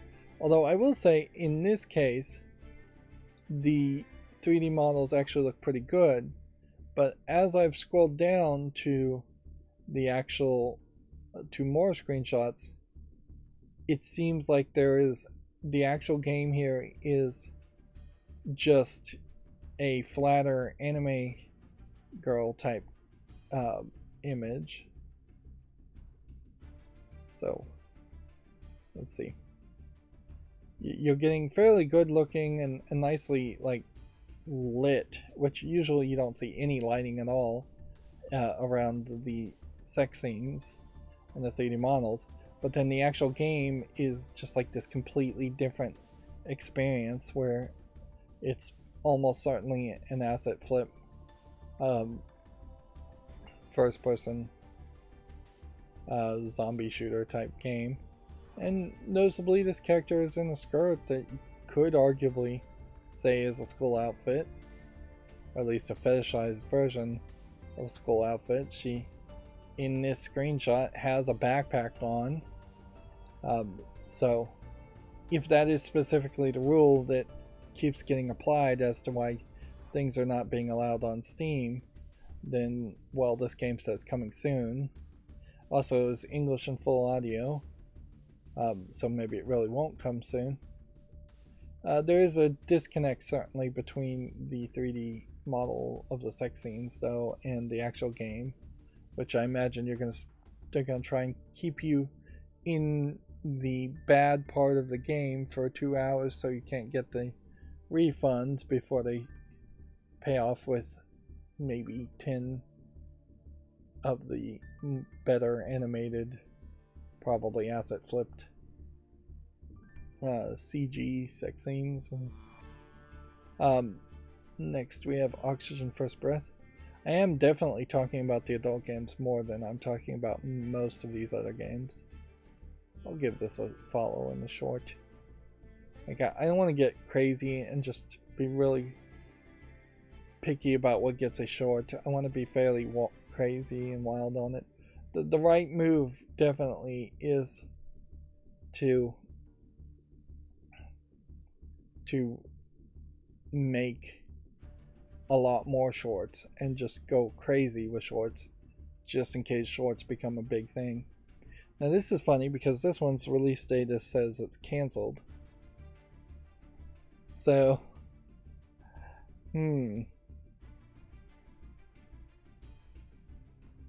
So this game, as far as I know, just put on the Steam storefront and is claiming it's already been canceled. So why put it on the Steam storefront in the first place? Of course, me talking about the adult games maybe it's definitely in part where my interest lies. Those are the games that need to be talked about more because they're not talked about by mainstream video game journalism really at all. There still was only one news source that I used that even mentioned Chaos Head Noah not being allowed on Steam, and that was done several days after the fact, after the story really broke. And I'm never going to have anything to say around just a garbage looking game like this anyways, and the vast majority of games on Steam that come out are these garbage looking games that really don't feel like they have even a chance of having some hidden secret to them or hidden polish to them that would be worth playing. You might have a game like this where if it looked visually a little bit better, the gameplay might work enough that you'd want to play, but it doesn't look good enough. And as a video medium, first and foremost, games have to look good. So we have a beat 'em up game here called Dicey Crime Traveler of Time. This is an interesting, almost comic book standout from the background art style.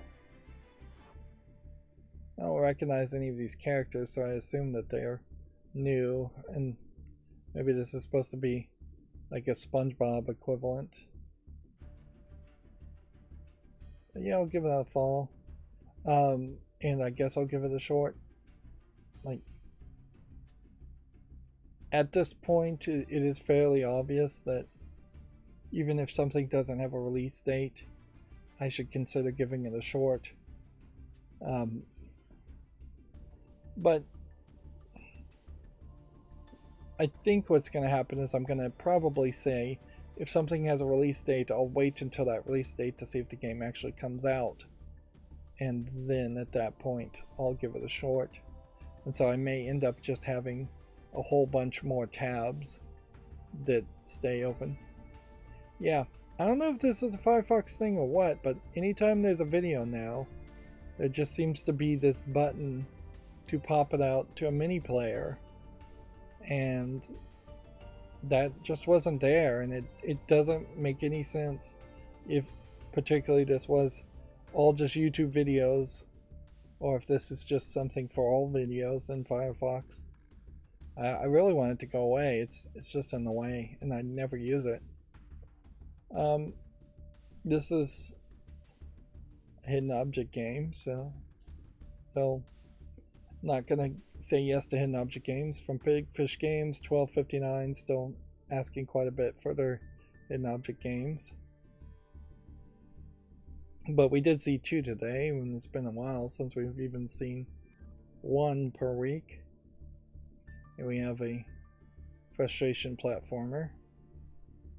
And then, let's see, I think I already blocked all the pop-up for cookies. So we already talked about... no, we didn't talk about this story. So we have a GameDeveloper.com article here that says Ubisoft's reorganization has led to the departure of the Chief Creative Officer. Igo Menasso's department from Ubisoft comes a full year after he first took the position from his predecessor Sergei Haskoete. I don't know how you pronounce that. The text here is probably a little too small. Also, I could probably make the text bigger on these websites. So yeah, somebody leaving after a year definitely means they weren't really working out, but that is fairly common in jobs in general, is that there are just some people that won't work out in the first 2 weeks, first day, first 6 weeks, first 6 months, first year. After about a year, I would say you're probably settled in enough that they wouldn't decide you're not working out. But then a year is that year in review point where you would say somebody's not working out.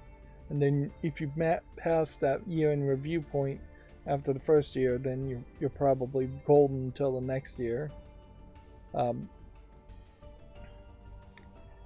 You can see that there's a bit of an opinion in the headline here as far as GameDeveloper.com, saying Brazil gives Microsoft Activision acquisition its full restriction-free approval, which, while that is true, noticeably nobody else has reported it that way, because you're adding extra words in the headline for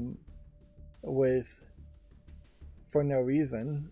It should just be Brazil gives Microsoft Activision acquisition its full approval, its approval, and get rid of those extra words.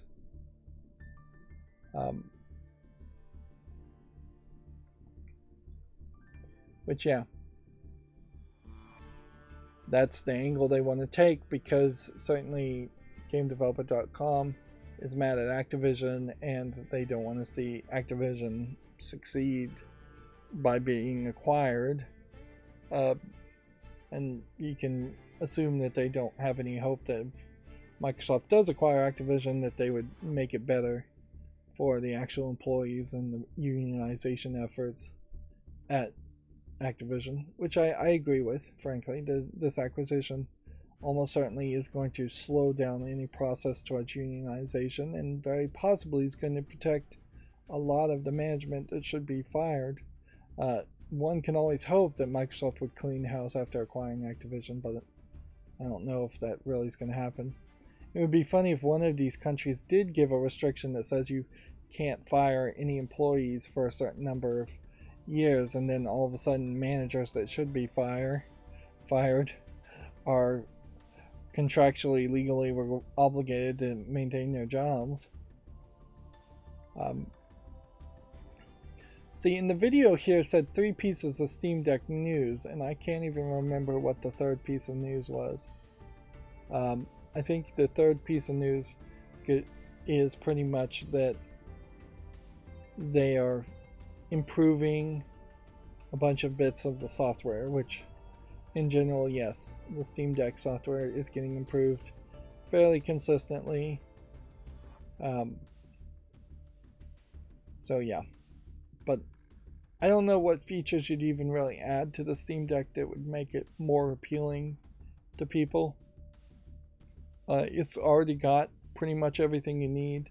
If you get it to the point where it can run Windows well in docked mode, that would be what I would want to see it capable of doing.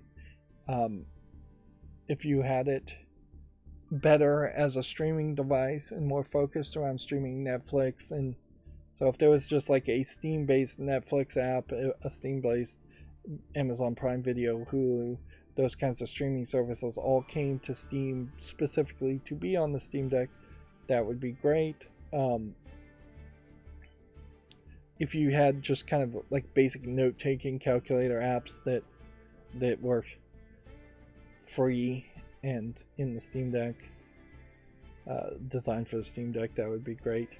It's a little surprising actually somebody hasn't bothered to do that, where you could sell like a $5 $4.99 application this is just a note-taking app specifically designed to be used with the Steam Deck. It's got a lot of autocomplete, so you can type in things well, or it can listen to the microphone and do text-to-speech very well. This is a calculator app where you can do calculations and really try to make it feel like you could actually take a Steam Deck into a school and use it as a calculator, even though that almost certainly would never be allowed. But yeah, just a little travel organizer type apps that you would expect to see. I don't think anybody's bothered to make those. Let's see. I don't think there's anything particularly new to say about the trailer for the Mario movie. I definitely can say that the trailer doesn't look so bad that it decreases my thought that the movie will probably do fairly well with kids going to watch it.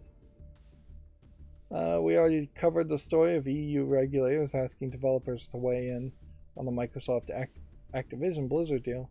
Noticeably here, they don't use the phrase rivals or competitors in the headline. So, in this case, they are more siding with the EU than the other news site. Again, probably because they don't want to side with Microsoft's Activision acquisition. And then EA rolls out the new EA app for Windows to replace Origin. We already talked about that.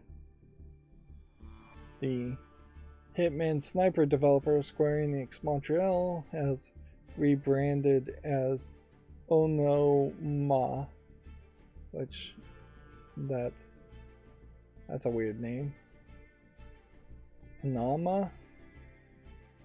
Studio claims the rebrand will allow it to connect with multiple audiences. I don't know why you would say claims here.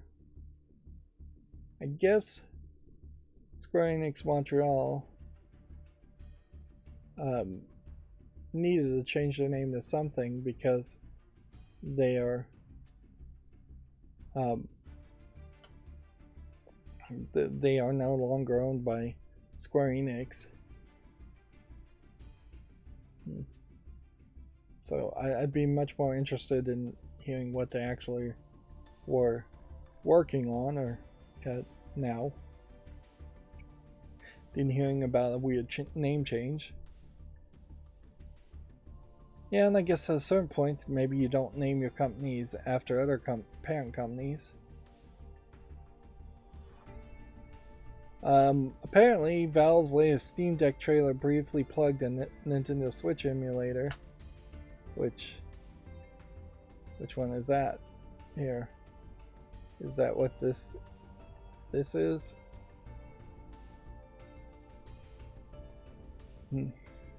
Yuzu. Y-U-Z-U.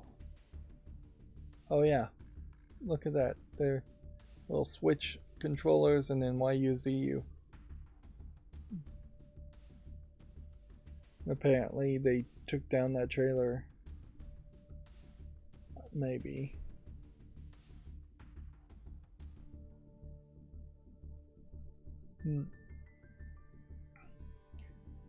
Yuzu was built as an experimental open source emulator for Nintendo Switch that, according to its creators, is written in C++ with portability in mind. Okay. Well, that very possibly was a mistake, but also very possibly isn't a mistake. And apparently they didn't take down that video. No doubtedly, the Steam Deck is coming at the Switch at a certain level, but the Steam Deck is also double the price of the Switch, and that only starts to make sense if you already have a fairly high number of games on in your Steam library that are also Steam Deck compatible. There is certainly also a concern if you're a parent giving a $500-$600 device to a kid compared to giving a Switch, which is cheaper.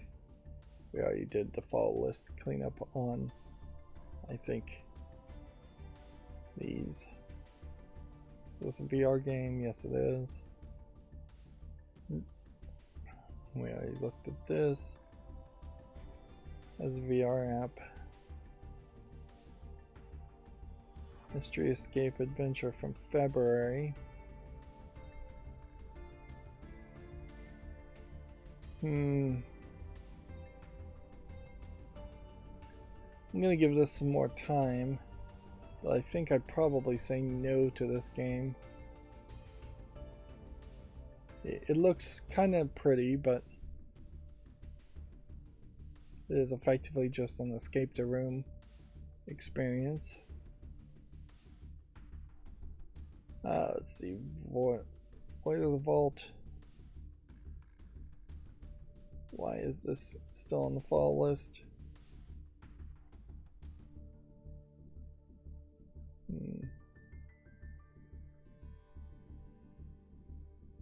Vault of the Void has single player, has no online multiplayer, as a collectible card game. I think I didn't want to make the decision as far as whether I would play a single player collectible card game, deck building game. I think now I can make the decision to just go ahead and put this on the wish list. Of course, now I got a problem, don't I? Since every link I click on is a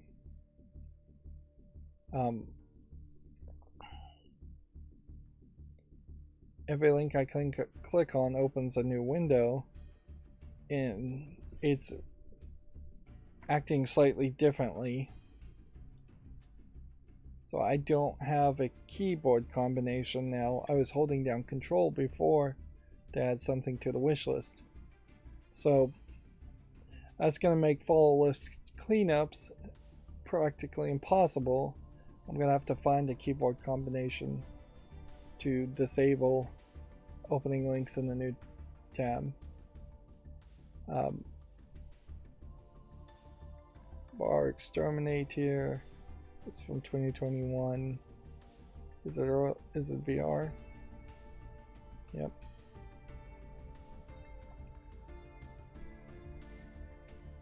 Valley General Hospital in IVR. This is a game I wanted to be really good. Like, I'd love to see an actual, like, here's a simulation of as best as we can depict as an educational thing that you do as a doctor or nurse. But those kinds of softwares tend not to come to Steam and tend to be extremely expensive. And in this case, $50 for a VR experience like this is, I just don't think, good enough.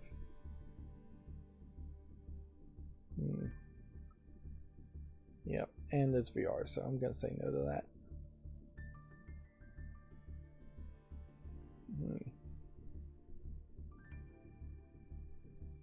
Ancient Roman based game. I'll give this some more time. Vargas the Riven Realms. Is this the kind of game I want to actually play, though? I think I should put that on the wish list. Then be Rising is still early access, so give that more time. And so that was the first cycle of all the news, 2 hours into the stream. The good news is that almost certainly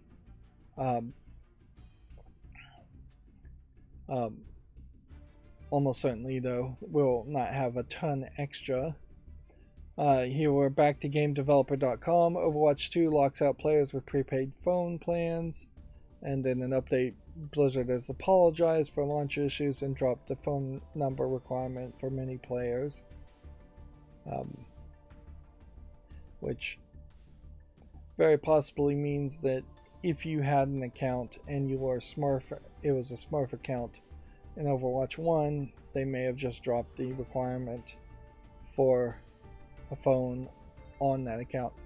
But at a certain point, that still works, because if all the legacy Smurf accounts or bot accounts slowly get banned through just being detected as bad players, not playing correctly or within the rules, then all new accounts would require, I assume, the phone requirement, and then so the newer accounts would have to figure out a way to get around that phone requirement. I'm sure they have a way. Yeah, I definitely am not hearing people say anything nice about Overwatch 2 so far. All I've heard is a lot of complaints of people trying to get into Overwatch 2 and not being able to, and mostly just a deafening silence of people uninterested in Overwatch 2 at all.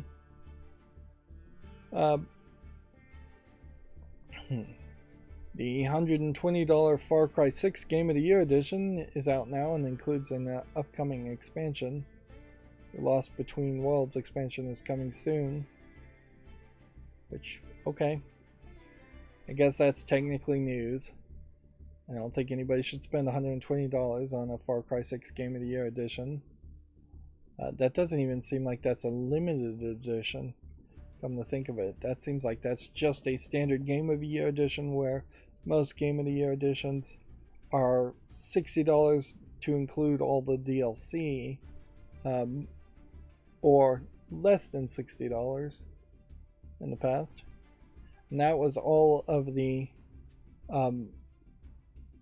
new GameDeveloper.com articles. So now we're at Komatsu again. But this week's Japanese game releases, which I think we've probably already covered all of these. So this is just like old news. Yeah, we already talked about that. Yeah, I rolled back a lot of these, so this is old news that we can just go through fairly quickly.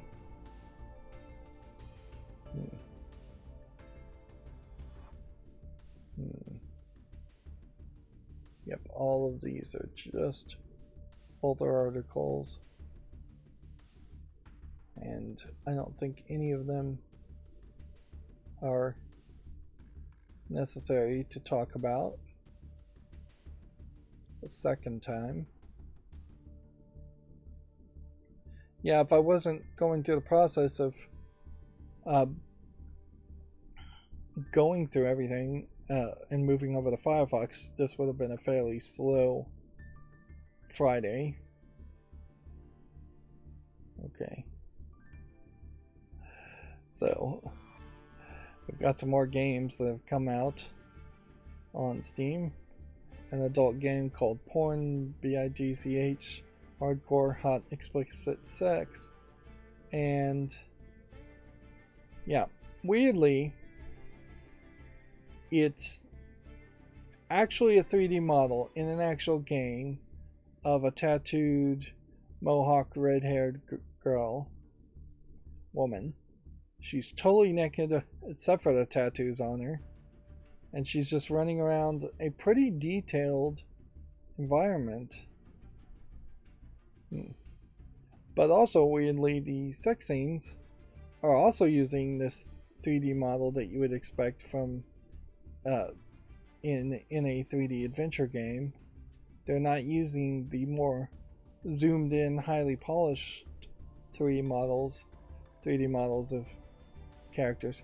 So this is somebody that actually had a fetish and actually tried to make a character based off of their own artistic skill compared to so many of these other games that are just asset flipping the same character models over and over again.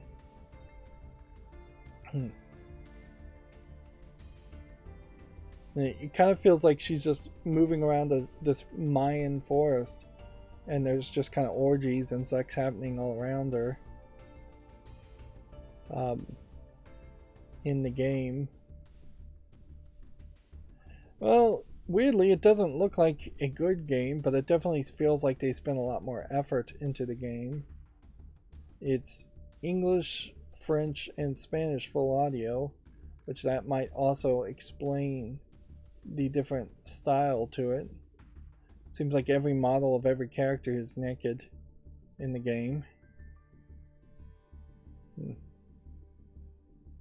At a certain point, that almost feels like what would a video game look like if you were in a different world and it was a just nudist world where nudism, naturism was a natural thing, that everybody was just less clothed or completely nude. But yeah, there really is no game here, so there's no reason to put it on the wish list or fall list. Yep. Here's the big story. Chaos Head Noah, back on Steam, coming out October 7th, after having to raise a fuss. Particularly this game not being allowed on Steam is weird, considering how Chaos Head Noah has been allowed on so many other consoles. And arguably, while this may be the example that is used to say why can't new games have the same level of content as Chaos Head Noah does, I also wouldn't be surprised if Valve says, nope, we made an exception because this game is old, but new games are held to a different standard, a more censorious standard. The mature content here says you take the role of a high school student, so they're saying specifically high school student, investigating a series of mysterious deaths in Tokyo, and that's probably what I would assume was the problem. Some scenes depict still images of characters engaged in violent acts, characters threatening people with knives, strangling other characters involved in torture. Crime scenes are graphically depicted with extensive blood spatter and large amounts of text detail. Corpses are frequently depicted with bloodstains and sometimes mangled fingers, dangling entrails, and exposed brains. It'd be funny if Steam actually has a problem with gore, because then you'd have to look at like you couldn't look at the Resident Evil games because they don't really have gore in their international versions that much either. But almost certainly there is something that has had a decent amount of gore, more than what you'd see in a flat 2D animated thing. The game also contains sexual material in still images and text references to sexual fetishes and masturbation. Still images also depict partially exposed breasts and buttocks. Words F, U, S, H, I, and AS appear in the dialogue, and full Japanese audio. So, yeah. It's very possible that Spike Chunsoft here was being far too honest to Valve, and had they just lied to Valve, Valve would have been happy to be lied to, because we've never heard a story of somebody going, oh, we forgot to mention this was in the game, or we forgot to mention this was in the game. In fact, it's been fairly long since anybody has snuck anything into a game that actually caused a controversy. Like, everybody is terrified of the hot coffee mod type situation, but there literally hasn't been an incident that got national news press since the hot coffee mod in the 90s. So there has been a couple of incidences of ESRB content getting changed, but that's about it. There wasn't a big reception on it. And almost certainly the still images of nudity are the real problem here, because maybe it's assumed that the still images of nudity are involving the high school students or high school aged characters, and maybe it isn't, maybe it is. It's not unrealistic in the real world for high school students to share nudes all over the place. But also, maybe just the general idea is a red flag in Valve's opinion to have even that kind of content in the same game where there is a high school student.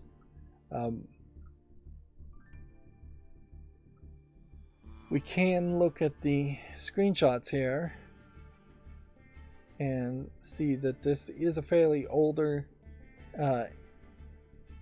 game, so it is in kind of a fairly older style before Moe became the big thing, and Moe arguably isn't even the big thing anymore. It's starting to get back to this style where characters tend to have like longer stretched out body designs. Here you can see this neck in particular is fairly long. It's a pretty big head still, and it's still anime, so it's still the big eyes and such. But yeah, here we can see a bloody schoolgirl covered in it, blood, all kinds of weapons and things, lots of different characters. I could put this on the follow list, and I guess I should just go through the process of putting this on the follow list. And notably, I don't think Chaos Head Noah has a prequel. There's literally more of a mature content description here than there is an actual description of the game, which that's a shame, certainly. And I would hope that they would have revised their information later on. It is available for purchase right now, so arguably maybe you should buy it right now if you have any concern of it disappearing on Steam, but who's to guarantee that it wouldn't disappear from your library even if you did buy it now? It is also a Japanese visual novel, so the chances of it ever going on sale is pretty low. I don't think Spike Chunsoft discounts their games too much. Yeah, this deserves a YouTube short and a spotlight. Yeah. Right. Let's see. What else do we have as far as new games? This is from THQ Nordic. Superpower 3. Is this a brand new game? It's kind of crazy that THQ Nordic would come out and publish a game with no advertising at all. That is very silly. We can say no to that. I think we can say no to this. I think we can say no to that. No more future visual novel with anthropomorphic animals, although this doesn't seem like it has any adult content in it. Furry games. Still a lot of furry games. More than I would expect there should be. I wonder if bad animators just draw furries because they realize they won't be criticized as much drawing a furry creature compared to trying to draw something that actually has to look like a human. That very well may be the case. Fraction Reaction doesn't look animated well enough as a math game. Are You Afraid of the Dark? Doesn't look good at all. Falconet doesn't look like anything. Starbreeze Studio announces a return to game publishing as it continues to develop Payday 3, Star Days Starbreeze Studio is returning to game publishing for the first time in 5 years with Walking Tree Games, The Tribe Must Survive. So they've basically been in and out the door more than most cats have, as far as whether they want to be a publishing company and make money off of other people's, or whether they want to be a game developing company and make payday games. And my general feeling is that they kind of just try one thing, fail at it, then they try the other thing and fail at that also.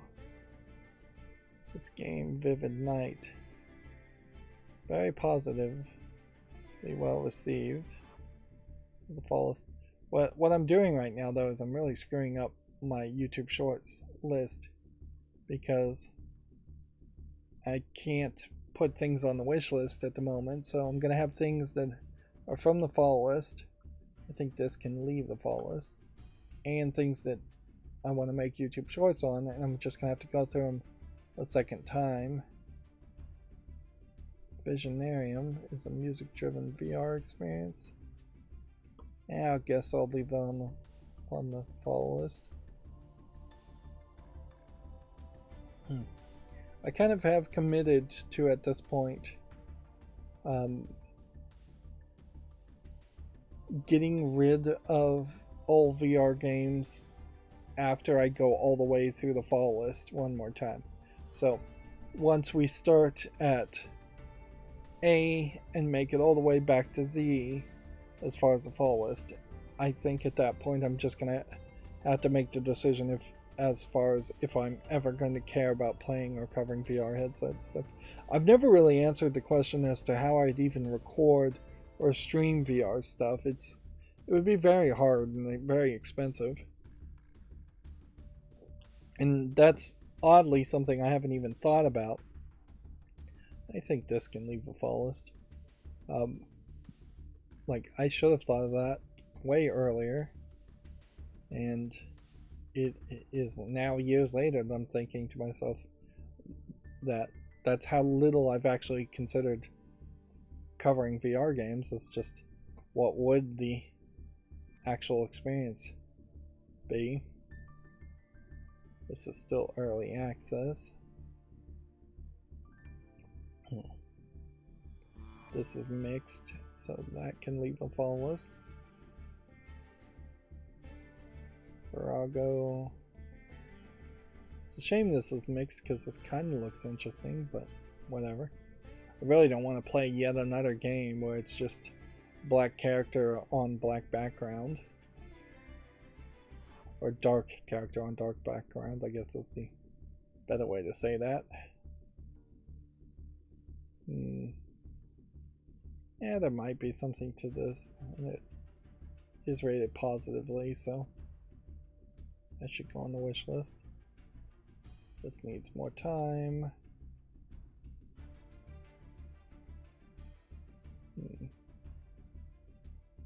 This is still early access. Alright. And so, yeah, with that, that is all of our news content caught up. So not a lot. We definitely can see that there's not a big change as far as running the macro and getting the same websites up after getting over the initial setup process, and there's not a big change as far as really showing the content. The only big change that I have run into still is that I need to figure out a way to put things on the wish list through the wish list button.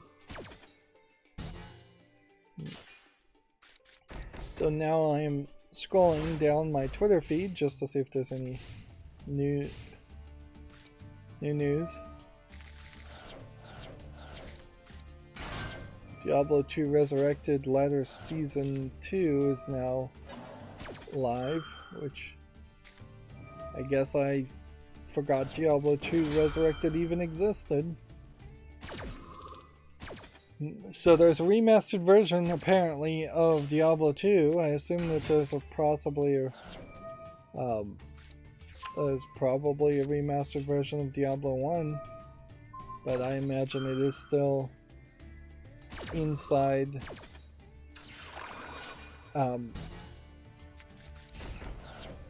inside the Activision Blizzard launcher, Battle.net launcher.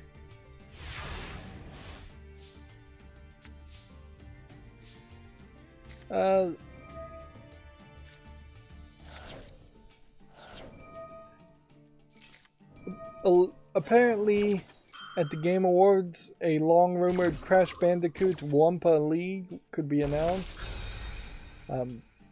No real confirmation for that, I think.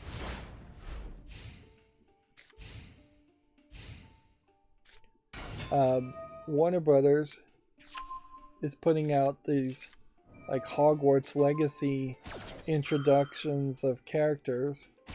So Natsai Onai, which that's not really a British name, and then Poppy Sweeting. I guess those might be big name characters or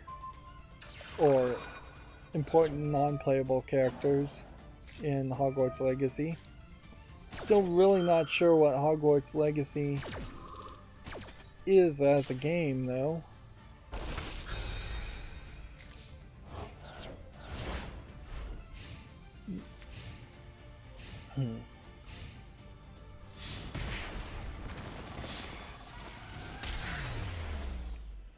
Let's see, it's just scrolling down my Twitter feed.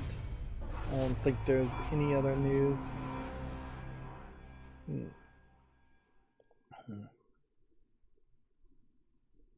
Yeah, doesn't seem like there's any other news.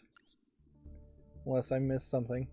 It'll be a fairly slow process to get down to the point where I am just straight up closing Chrome, and there's still a lot of tabs that I have open in Chrome that aren't worth moving over to Firefox because they're parts of like projects I want to work on.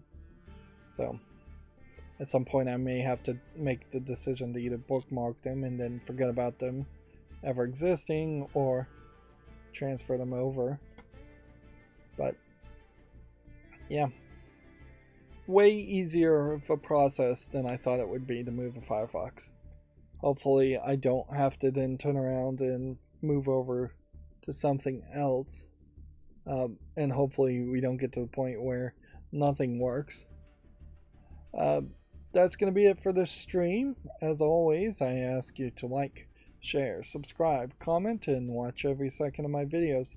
If you want a friend to follow me on any social media sites, there's a whole bunch of links down below. And if you want to support me further, there's a link to Patreon, or you can friend me on Steam and get me a game off my wishlist. Thank you for watching. Have a good evening.